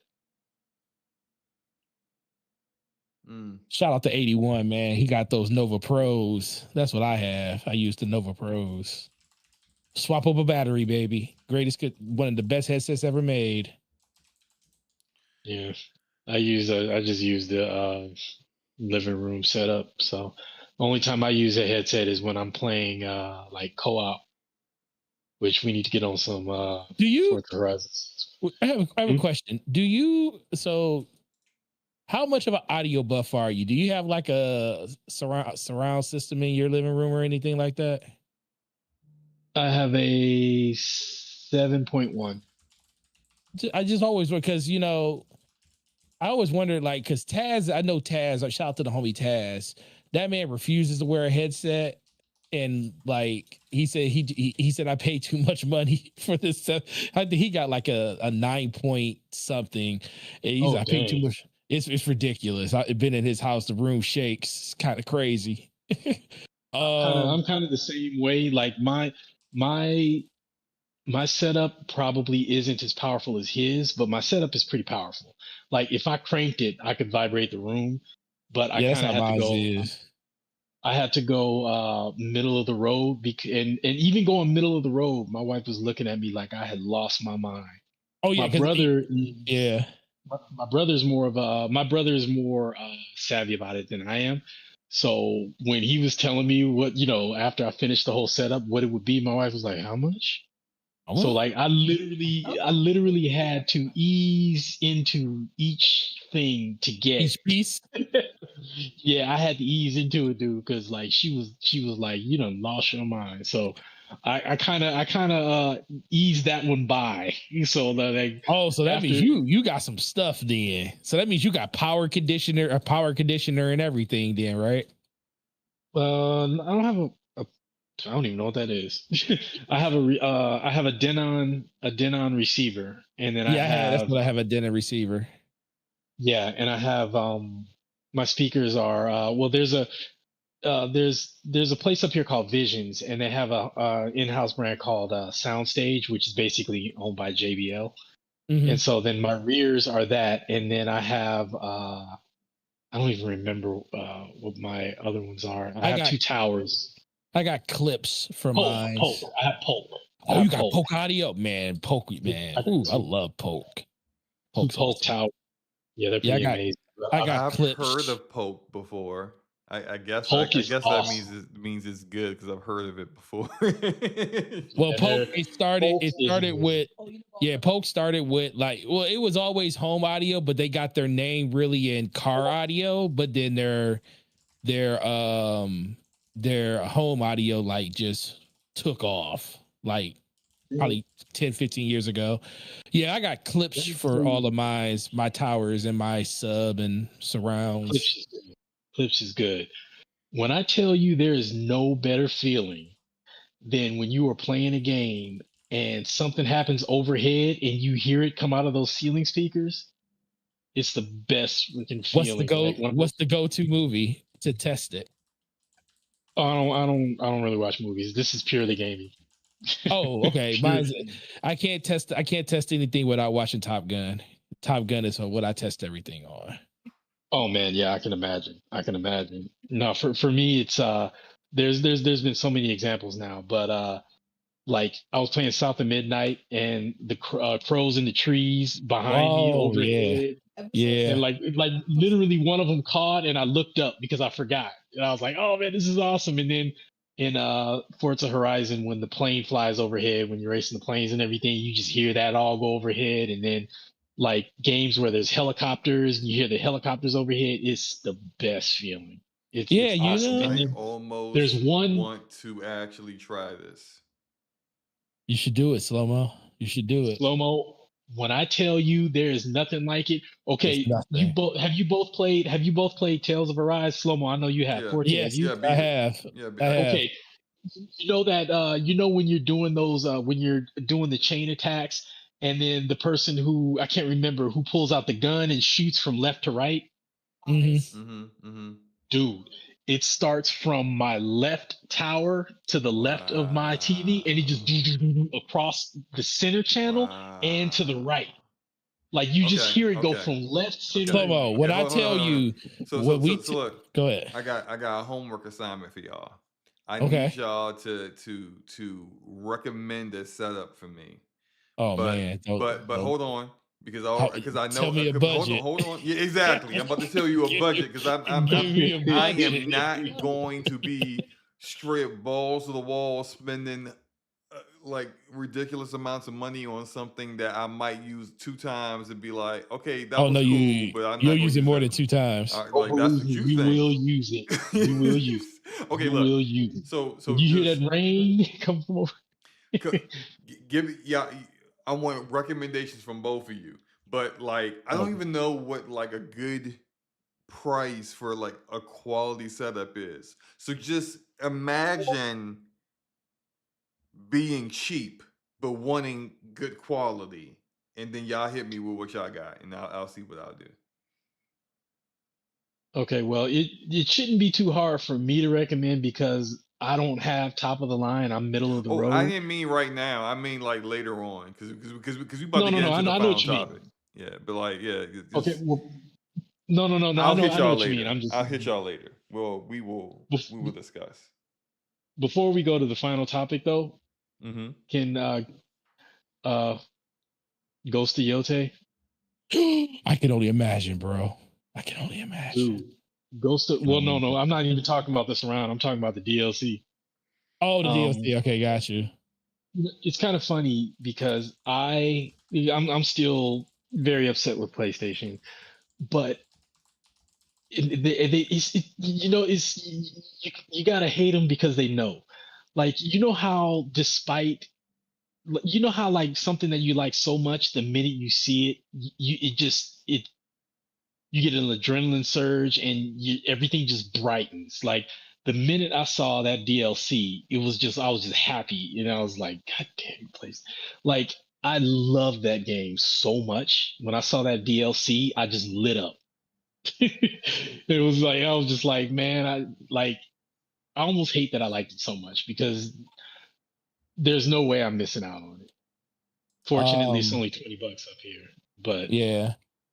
like just. Hmm? No, go ahead. Go ahead. No, I just when I saw the announcement of that DLC. Plus, first of all, I wasn't expecting it, but that game was so much fun, and I enjoyed the story, and I enjoyed the implementation of the dual sense, the painting, the environment, like a lot of the stuff that people are just like, oh man, I skip all that, but I enjoyed all of that, the cook fires, everything. Like I don't expect, I expect everybody to do maybe that stuff once and then skip past it after that. Not one time did I skip past it because I enjoy those features so much and I enjoy just those little things so much. So like, the chance to actually get to return to that world, yeah, I'm pissed off at PlayStation, but at the same time, this $20 DLC, yeah, they got me in that.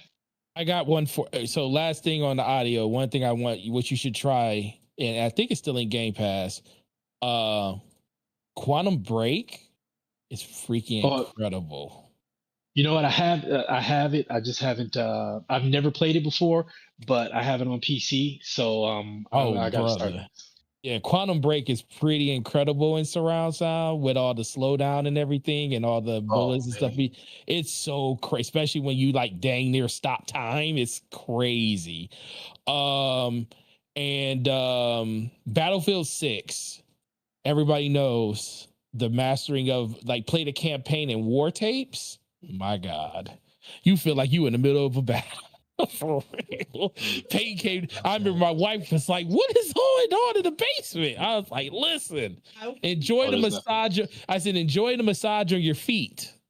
because that's what's happening down here. Alright. But Before we further derail, we better. yeah. So Slomo, whenever you're ready to do it, just let us know. We'll definitely put some stuff together for you. Yeah, I'll look. yeah, Yeah, I'll look just some stuff off up. stream, just like whenever you got some time, maybe I'll send y'all a message, like just put something together that's of No doubt. a level of quality, and we'll Oh, it's a whole different world. Oh. Whole different I'll world. take a look at it. Whole different world. All right, so let's get into this last topic. We have some smoke, some drama to discuss. A programmer Yes. from id Software has been criticizing Xbox leadership, and things gotta be pretty bad when the dude is like, you know what, I still work there, and I'm still going to say this publicly anyway, because yeah, I'm about that, and I don't care what happens to me. Like when someone is on that kind of level, they really care about what they saying. So anyway, this is a guy's name. His name is Chris Hayes, and Chris Hayes was a lead, currently a lead. I don't know how long he's going to be there. A lead services programmer for id Software. He recently did an interview and was quoted saying with some very scathing remarks about Xbox leadership. Um, these are his words. It is hard to make a game that is AAA, that's like we've done before, with half the people, and by hard I mean impossible. He said it's hard to make a game when there are entire departments that are gutted that you need, entire disciplines that are gone. So the reassurances that we're still the same id and we're still going to do things, well, first of all, we're not the same. We're not the same id. We're half the same with id. And so real quick, I want to, shout out to all of the apologists, the fanboys who took the statement from public statement by id Software and going, ooh, see, there's nothing wrong. All that talk, all that not like. I don't know how you guys have the like. These are normally very intelligent people who make very unintelligent decisions when you have seen how this works multiple times. You have seen companies come out with public statements that's just straight BS multiple times from this same company. Straight up lies, straight up misinformation, and still you fall for the okey doke every single time. It must be a skill, a talent. It must be your mutant power. You're an X-Man. Your mutant power is to just believe what corpos say. It's crazy. Anyway, according to Hayes, id management has been given quote unquote talking points and instructions on what they can and cannot say. And according to him, it feels like Xbox is trying to reassure the remaining developers at the studio that everything's okay. Hey, look, it still has a future. But really what they're just trying to do is make sure that people don't jump ship. Hayes also expressed some displeasure with Xbox's well-liked gaming service, Game Pass, saying that a significant portion of the Xbox and PC fan base is well, not sorry. Let me rephrase this part. A significant portion of the Xbox and PC fan base are playing these games without actually having to purchase them. But according to Hayes, Xbox will still criticize Bethesda's sales numbers. And so he's saying that, internally, this is something that Bethesda Studios are not very happy with. And then the final, I would say, scathing remark that he had to say about this, and then we can discuss, is that his words, quote, I think that since they don't understand entertainment or art or games, and they're thinking of their normal business to business software brain, they're thinking about the stock price. Now, real quick before you guys go, I love that last quote, because if you've been watching DPS, that's what I've been saying about Microsoft for years now. They are a productivity company.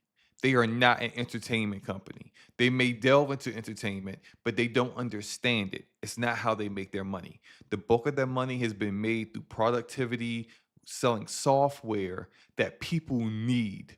You go to work, you're using Microsoft operating system. You use Microsoft Excel. You use Microsoft Word. You're using Outlook for your email. You're using Visio to do diagrams. You're using, if you're a programmer, you're using Visual Studio to compile and do and decode your code. How did you? Who made Visual Studio? Microsoft did. You were using their products because you need to. And a company that is already used to people giving them money because they have to doesn't quite understand spending money and trying to convince people to engage in something, even if it's quality and they're not selling. To them, if it doesn't sell, it must not be quality. This is because they're not gamers and they don't know what quality looks like.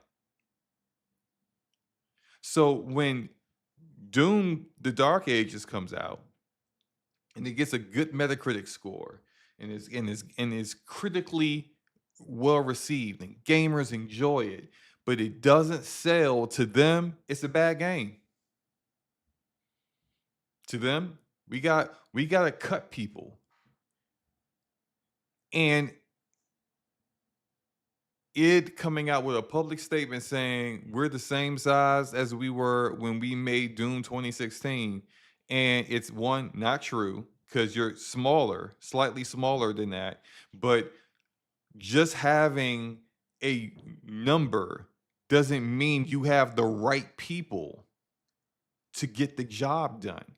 Doesn't mean you have the same people that you had in 2016 who were like really critical to making sure the game played well and worked well. But I'm sure there will be plenty of people who will push back and say, no, SloMo, none of that's true. This is their own fault that they didn't sell. Doesn't matter that I played the game in Game Pass and I refuse to play anything else from Xbox if it's not in Game Pass. And I said I'm going to unsubscribe and never touch Xbox again if they stop doing day one games in Game Pass. But these games are supposed to sell. It's funny, just funny. Forte, your thoughts?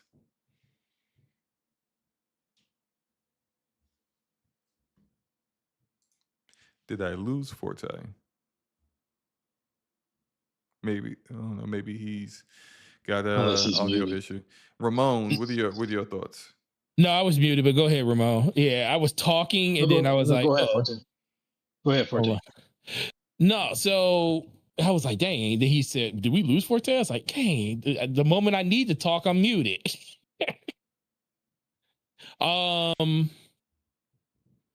Yeah, it's Give me a second, I'll be right back. Go ahead. yeah, go ahead. It's unfortunate, with everything that's going on with it and everything. I mean, for the most part, it's like for me, it comes back to, you would never think that a studio like it will be on the block just due to the fact, or it would be moves there, because they have proprietary engine that is used across the industry. And that in itself is an asset that you can share amongst your own development houses in perpetuity without having to spend money on it. It's just like the reason, like with Epic, like how Epic just makes money off of Unreal. So when they make a game and when they make games, they're not paying anything. And if you have an engine that's that good, you want to take advantage of it. But I also thought the same thing about Ninja Theory and their capture studio. And that was like outside of the games they made, that was like a huge benefit that was in-house, that not only Ninja Theory could have used that, but you could have had other development houses go there and whenever they weren't using it, also used that system in order to make their games better. So that's just talking about the tech side of it. But when you talk about the people side of it and all the criticism and stuff, it's very warranted. It's just, for the most part, everybody is paying for the sins of 2020 when they thought that everything was going to the moon, and everything did go to the moon. But just like the astronauts that went on the Artemis 5 mission, you got to come home at some point. And everything's coming home real hard. And a lot of people are being, a lot of people are being put to a system that they probably never thought they wanted to be in. It's like, Ramon, when we were younger, a lot of people, just like when you wanted to you had the aspirations of being an actor, you had the aspirations of writing your own book and being an author and everything. There's a lot of people that had aspirations of being a developer and working in the games industry. And shoot, especially the last 5 years, 6 years, but the last decade has kind of been a situation where I don't think it's going to be less and less people doing it, mostly due to the fact that I think the people that are in it now are the people that were already so far into it that it made sense for them to continue. I don't think it's going to be, there's going to be a lot of people that's still going to want to be a developer and want to make and make games and stuff. But, it's going to be harder to like recruit people because of just this nature of how, especially like how Microsoft is moving, a company that has all this money.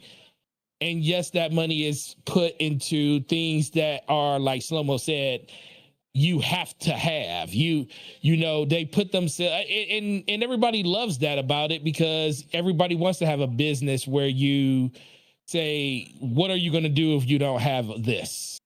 And that's what and you kind of think about, that's what PlayStation is, by telling people the whole thing about physical games and stuff. Like, are you really going to go somewhere else? And Microsoft is telling people, are you really going to go use another C-suite unit that's going to, do all your business needs like Google Docs, Microsoft Teams, and all that other stuff? So as long as that stuff's not threatened, everything around it is kind of like more of like white noise on in a sound wave. And it's unfortunate, but I think in general, it just comes back to people just need to understand that these businesses they're not your friends. They don't care about you. You are just a line item on a P&L report until you do something. Like when you think about the acquisitions, honestly, it is not worth anything that, what would I say, like Infinity Ward and studios like Treyarch are worth more to Microsoft than id, because they have sad part. No, go ahead. No, and that's the sad part, because id has a technology that is used across the industry. All Treyarch is a Call of Duty factory, and Infinity Ward is a Call of Duty factory. But the only problem is that Call of Duty factory produces billions of dollars annually. And that means, was also on the decline something. when Kotick sold it to him. Exactly. And it was still on the decline. Right. And it was on the decline when it was sold. And even with Call of Duty having a down year last year, it still was like the top 5 games sold for the whole year. And you got to remember, Call of Duty only has a 2-month window to sell in a calendar year before its numbers count the next year. Now, granted, a lot of people don't think about, and that's that one Call of Duty. So when Call of Duty Black Ops or Call of Duty Modern Warfare 4 comes out this year, by the end of the year, Call of Duty 4 Modern Warfare will be in the top 5 probably again in sales, where Black Ops 7 will probably still be in the top 10, because then that has a whole full year of sales. But the fact that that game sells so much, that's the problem.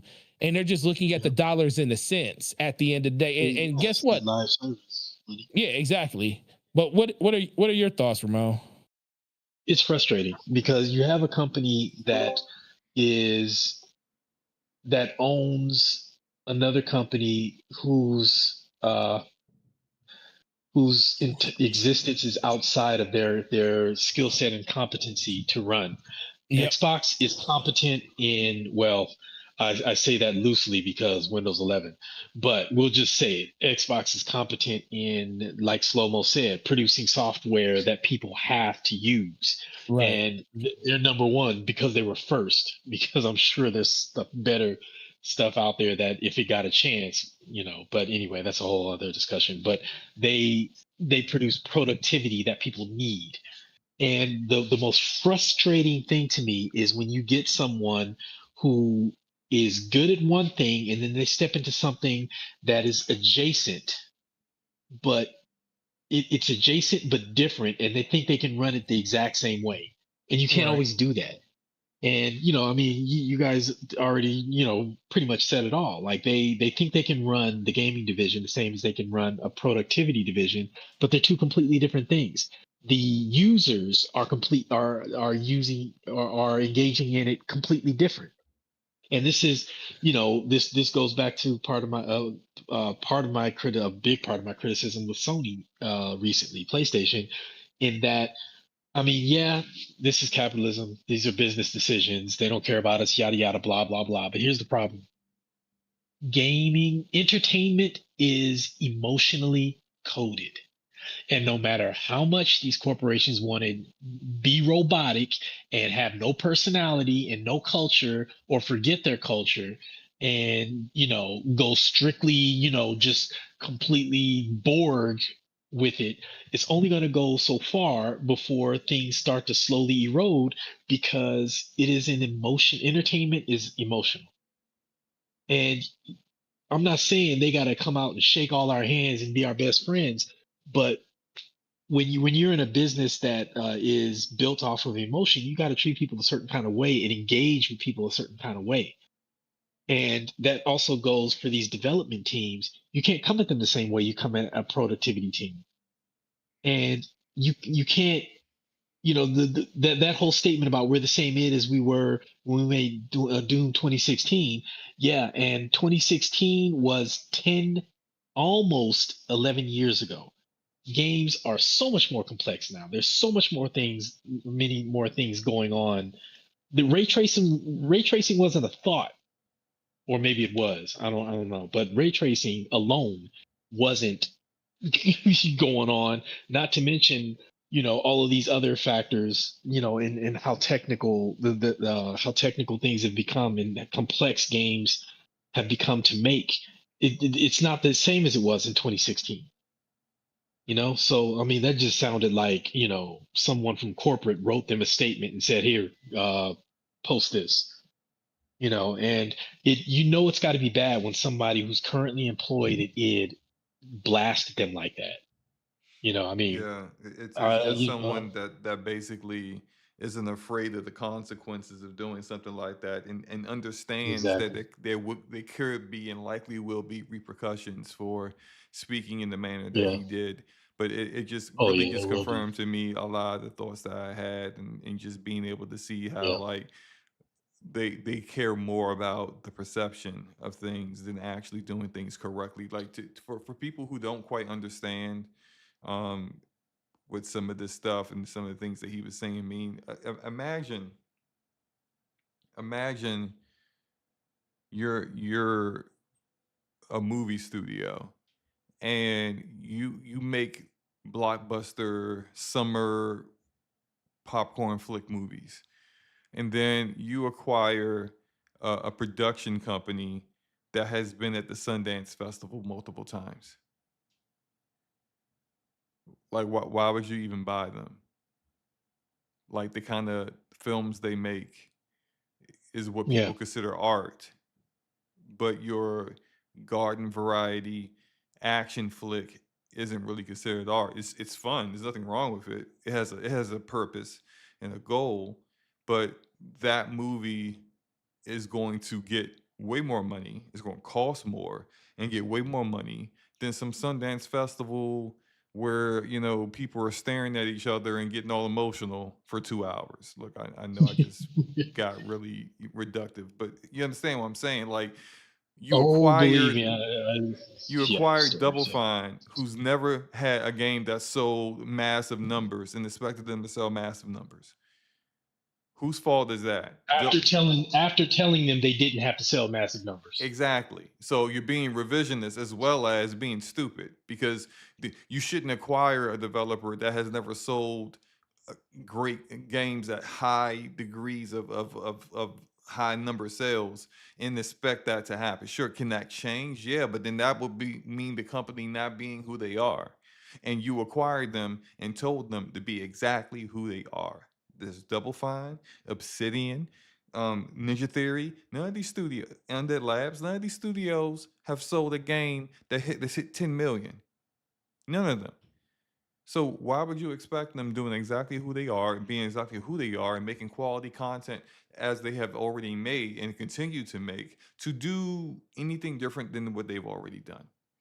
It just doesn't make any sense. And to go to the whole id thing, let me use another example when it comes to movies. Okay, so when you make a movie or you're making a TV show, you got cameramen, you got sound people. If you're making an action flick, you got like a fight choreographer, right? You have people who are specialized in certain roles. If you got guns on set, Ramon can attest to this. You got to have a firearm guy on set to make sure that the guns are shooting blanks, and we don't have a Brandon Lee situation where a real bullet gets into a gun and kills someone. You got to be Exactly. responsible with things. Now imagine you had 200 people making a movie, and then you just looked at somebody who owned the company, just looked at the roster and just got rid of everybody that was super, whose salary was super expensive. So now you may have the same number of people when you made your hit movie a decade ago, but you don't have anybody in the sound department anymore. Uh-oh. You don't have the best cameraman anymore. You got the grips now trying to run the cameras. Uh-oh. You don't have a fight Really choreographer no annoying. more. So now who's who's doing the fight choreography? They just winging it? It's like you can't just say, well, we still have the same number of people, so therefore the same level of quality is going to be the same without looking into the details of the people that you let go and who was actually left. And sure, because I know some of the pushback to this. This is where they are right now. Once they get out of pre-production on their next game and they get into production, they can just staff up the studio and then fill in all the blanks of the things they don't have. One, that doesn't touch on the fact that you have whole departments, like Chris Hayes said, that do not have people there. So how are you getting out of pre-production without the people that actually get out of pre-production with? That's one. Two, there's this thing called I forgot the exact term of it, but it's essentially it's like institutional debt. It's like a knowledge deficit that occurs when you remove too many veteran people from a studio. A great example of this is BioWare. We've talked before about how BioWare today is not the BioWare that they were back in the day. And I've mentioned before how one of their old directors said that we likely will never get a remake of Dragon Age Origins because there's nobody left at BioWare that has ever used the game engine that the game was built on. They don't understand it. They don't know how to use it. That is a debt, and you have assets that can't be used because you don't have the knowledge to use it. You've let go of people whose experience and skills specifically for your company is invaluable. Like you just can't you can't replace a guy that's been there for 15, 20 years, who helped build the id Tech game engine, and just bring in someone who used to work on Unreal. It's not the same. And the mindset that you can just, it's just a numbers game. We cut half the studio. We'll just staff up with, double the studio up when we need to get the game out and ready to go. Now, what happens when that game isn't the same level of quality as the previous Doom games? Guess what they're going to say? The studio didn't live up to expectations. You guys sell games, man. It's all the studio's fault. It's not leadership. Go ahead and just shut the studio down. See, it's that mindset major part of the that problem. like ignores all the poor decisions that led up to this point. This is why now they're turning take into responsibility. like Take-Two and EA, where all they care about is their big IP. And all they are doing is doing spin-offs and reiterating on the big IPs. Because all they care about is what sells.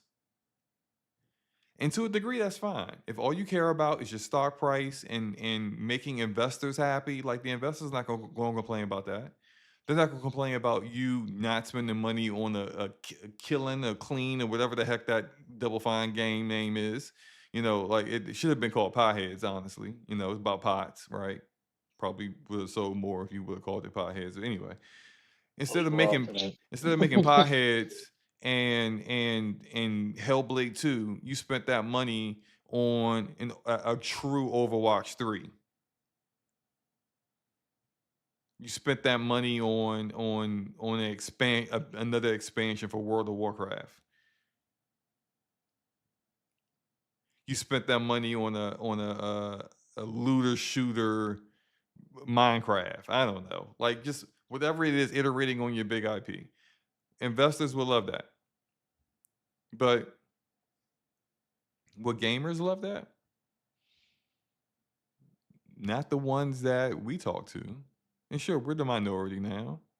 The big casual market is the driver of where revenue goes, but there's always going to be this tug of war between your focus being on making money and your focus being on making fun. The if people could reach a point of homeostasis, a lot of these problems would dissolve. And what I mean by that is you look at Sandfall, makers of Expedition 33. You notice, I can't remember word for word, but you notice when they said, about their next game, they got to figure it out because, it's down to, time and resources and so forth. Mm-hmm. That's paraphrasing. They said that because, as far as I'm aware, they did not grow their team. Despite the overwhelming success and the overwhelming number of sales and everything, they did not grow their team.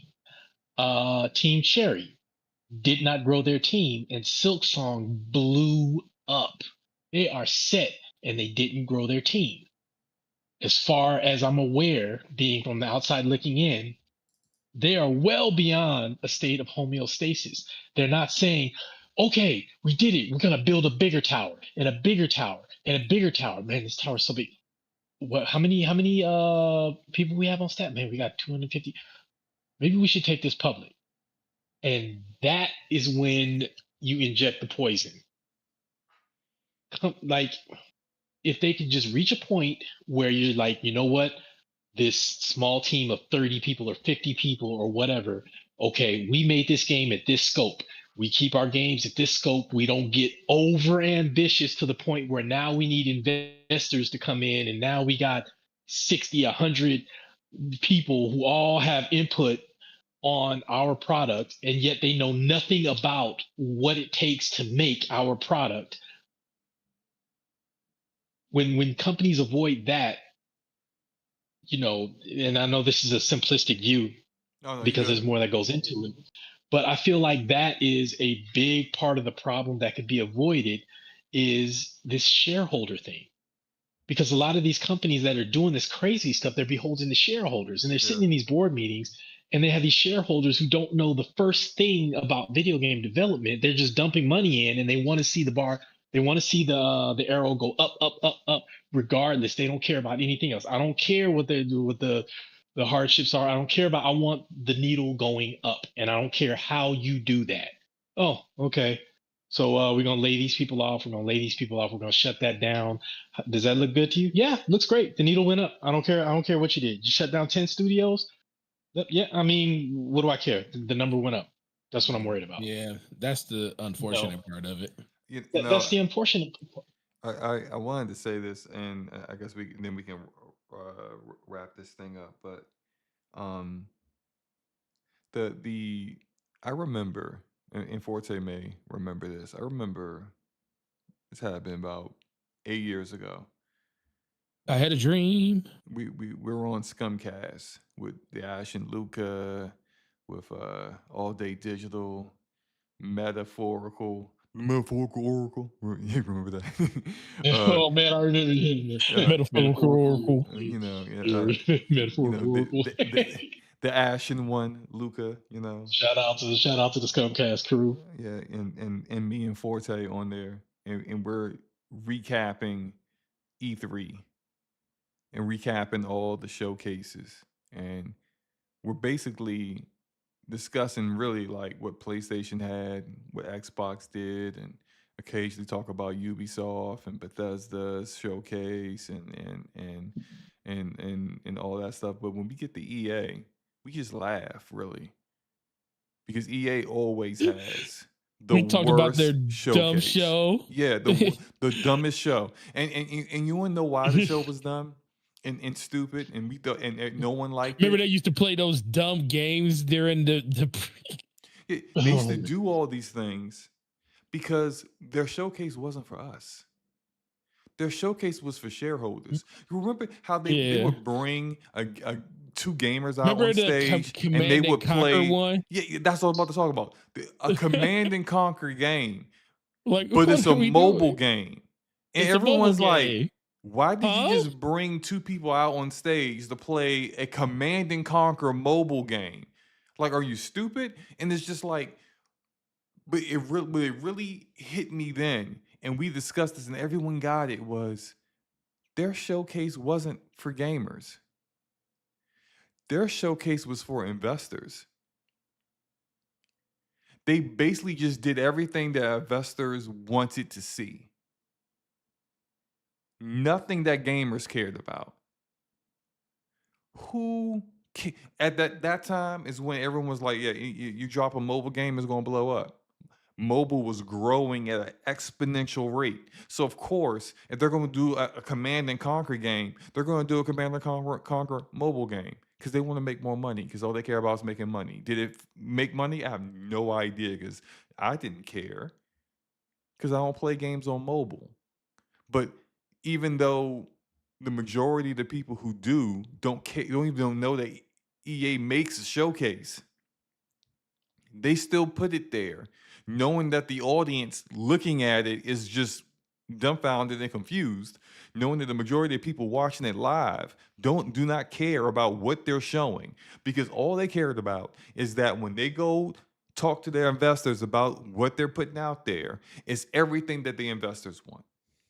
And the sad truth of the gaming industry today is that everybody is pulling a EA. Everyone's pulling a EA E3. They just doing stuff for investors. Xbox had a showcase showing you games they did not intend to actually deliver on for the studios that they knew would no longer be first parties. Whether those games actually make it out or not, they had no idea. They were literally putting those games out there for other potential suitors to buy those studios. but they telling you it's for you to buy the game. This it's not about gamers anymore. It's not about satisfying gamers. PlayStation is out here like, yeah, we killing physical. And what? You upset? And that's the Hold on. You're upset? Okay. The people that matter to us are not upset. So we don't care how you feel. That's the kind of energy PlayStation is on. When more than Yep. 50% of the revenue they bring in on an annual basis comes from 12 games, and those games are all multiplayer live service games, your Robloxes, your Fortnites, free to play stuff, that's microtransaction heavy. Yeah, they don't care, bro. Those games, those people who play those games primarily, they either don't have an option and only play them through digital, or the physical option is so minuscule it doesn't even freaking matter. So of course, when it comes to that, they're like, hey, we can deal with it. We can deal with a little bit of backlash. Think about all the publishers that have backed PlayStation up on that. Because guess what's going to happen? They're not going to lower the price. Oh, they've been licking It's their going to cost the chops. same amount of money that it costs you when there's a physical version out there. It's going to cost you the same amount, and that additional revenue they're bringing in, they're just going to pocket that. They've been licking their chops for years to get to do that. So it ain't about us. It's it's not about gamers and how gamers feel. Even though they'll tell you, "Hey, we hear you. Yeah, we hear your frustration," and they're not lying. They do hear us. They just don't care. We hear you. We're not listening to you though. We're gonna continue to go do our own thing. So, unless anyone else has got anything else to say, we can go ahead and wrap this thing up. Man,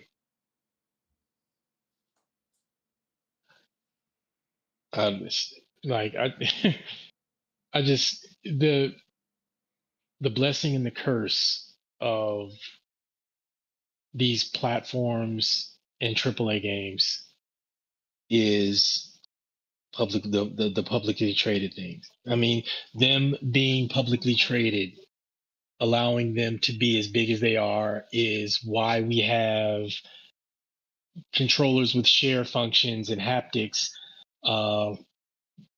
playing online the way we can, and these gigantic experiences, where you can do almost anything.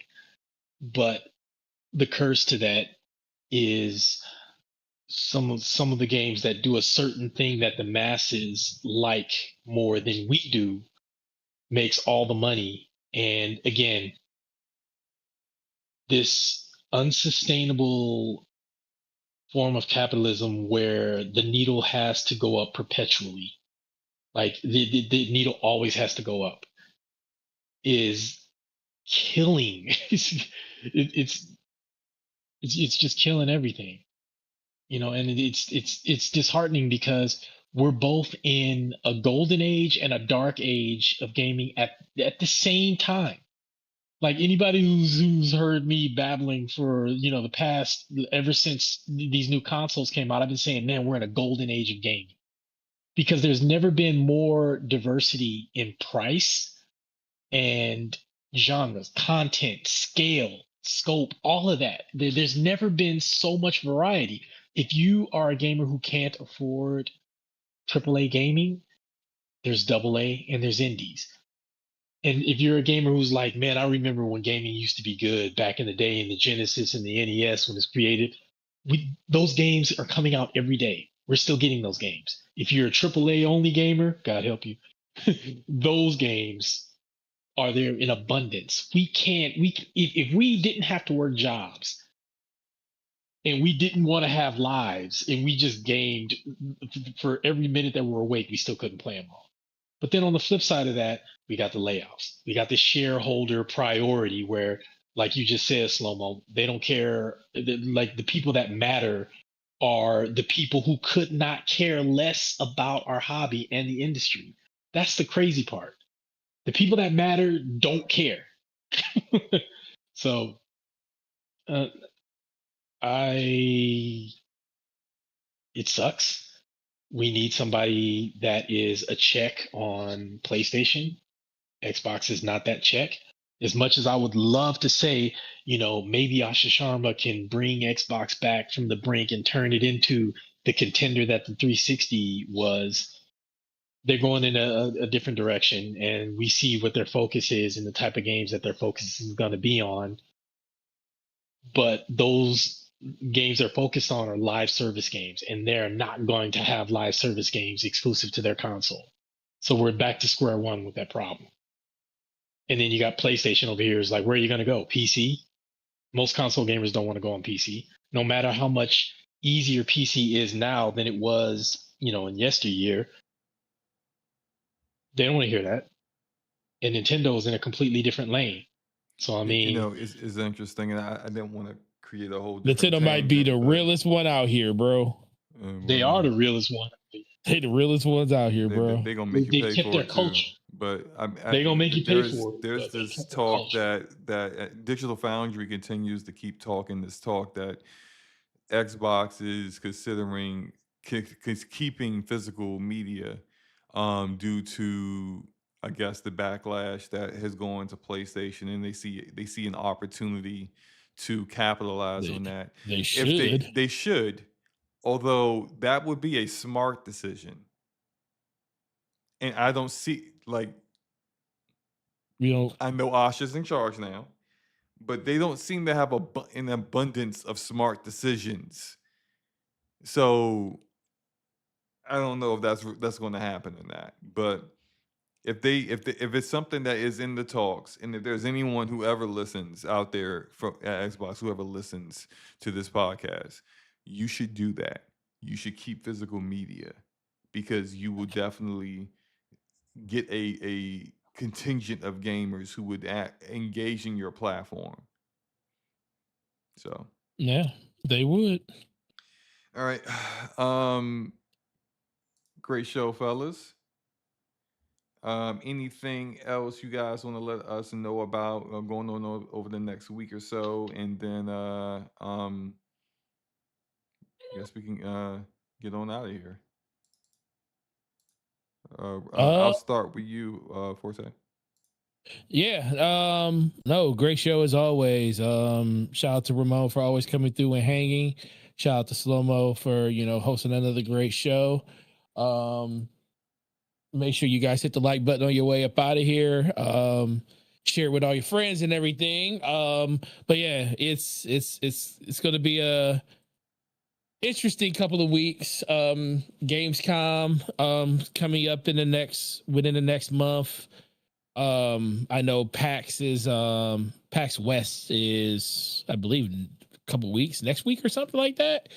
So get some news around stuff like that. But gaming is always going to be something that's going to be dear to people's heart. I just hope people can still afford it, which is crazy at this point. How much it's going to cost just to play games, man. It's like, dang, it's crazy. I mean, just watching people buy stuff and talk about the where we are now versus where we were not even 5-10 years ago. And it's like, gaming is as healthy as it's ever been, but it's never been as such a dire strait that it is right now, because unfortunately they can come out with all the best games that they want to, but if there ain't nobody here to play them because of how much it's going to cost to just be a part of it, I think that's the double-edged sword too. So I think these companies are sweating just like, we are about buying stuff.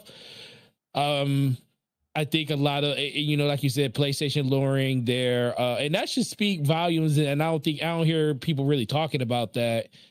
The year that PlayStation lowers their forecast in sales for consoles is the same year that Grand Theft Auto 6 is coming out. Those two things shouldn't even be, that shouldn't even be a thing. Because we all talked about, years ago when Grand Theft Auto was coming out, we said the year that Grand Theft Auto comes out is the year that you're going to see probably the biggest, console. It's going to probably break records that year. And it may not even come close to what it's sold over the course of the last couple of years due to, constraints and everything. Bros. Thanks, AI bros, for ruining everything. Yeah, literally exactly. all their fault. 100% exactly. Their fault. 100%. Yeah. And Microsoft is part of that. So that's it. But what about you, Ramon? What you got going on, and where can people find you? Well, first of all, shout out to Dome for being partly responsible to the AI thing. Appreciate it. And then coming on talking about constraints. Thanks, Dome. Still want to punch you in your glasses. I will be around Blue Sky as usual. I just finished up Black Flag, great experience, and now I'm trying to decide what I'm going to play next. Might have to do Onimusha 2 because Way of the Sword is coming up soon, and I already got that on lock. And then after that is Control Resonant. And shout out to Donnie Yen for being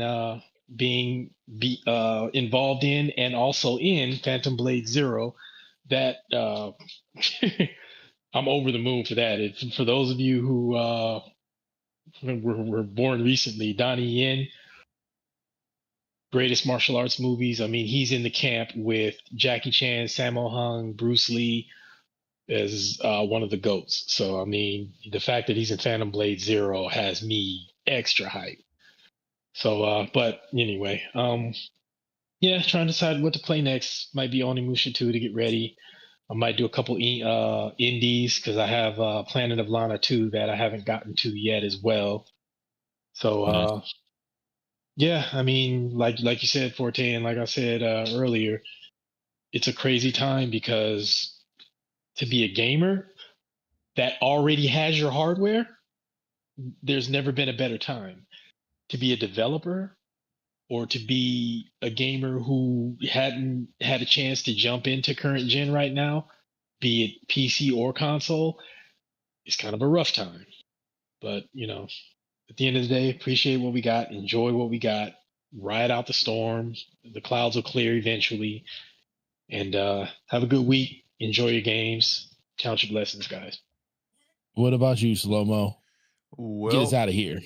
I am going to be playing a whole lot of Dragon Sword Awakenings, baby. I'll stream it. I know I keep saying that, but hey, look, it's going to happen eventually. You're going to be surprised when it happens. You could be like, oh my God, he's actually streaming. Yeah, I'm going to do it eventually. So that and working on a video that I'm going to upload to the SloMoBackSlap channel soon. So other than that, playing games, spending time with family, eating right and working out is all I do, and that's all I will be doing over the next week.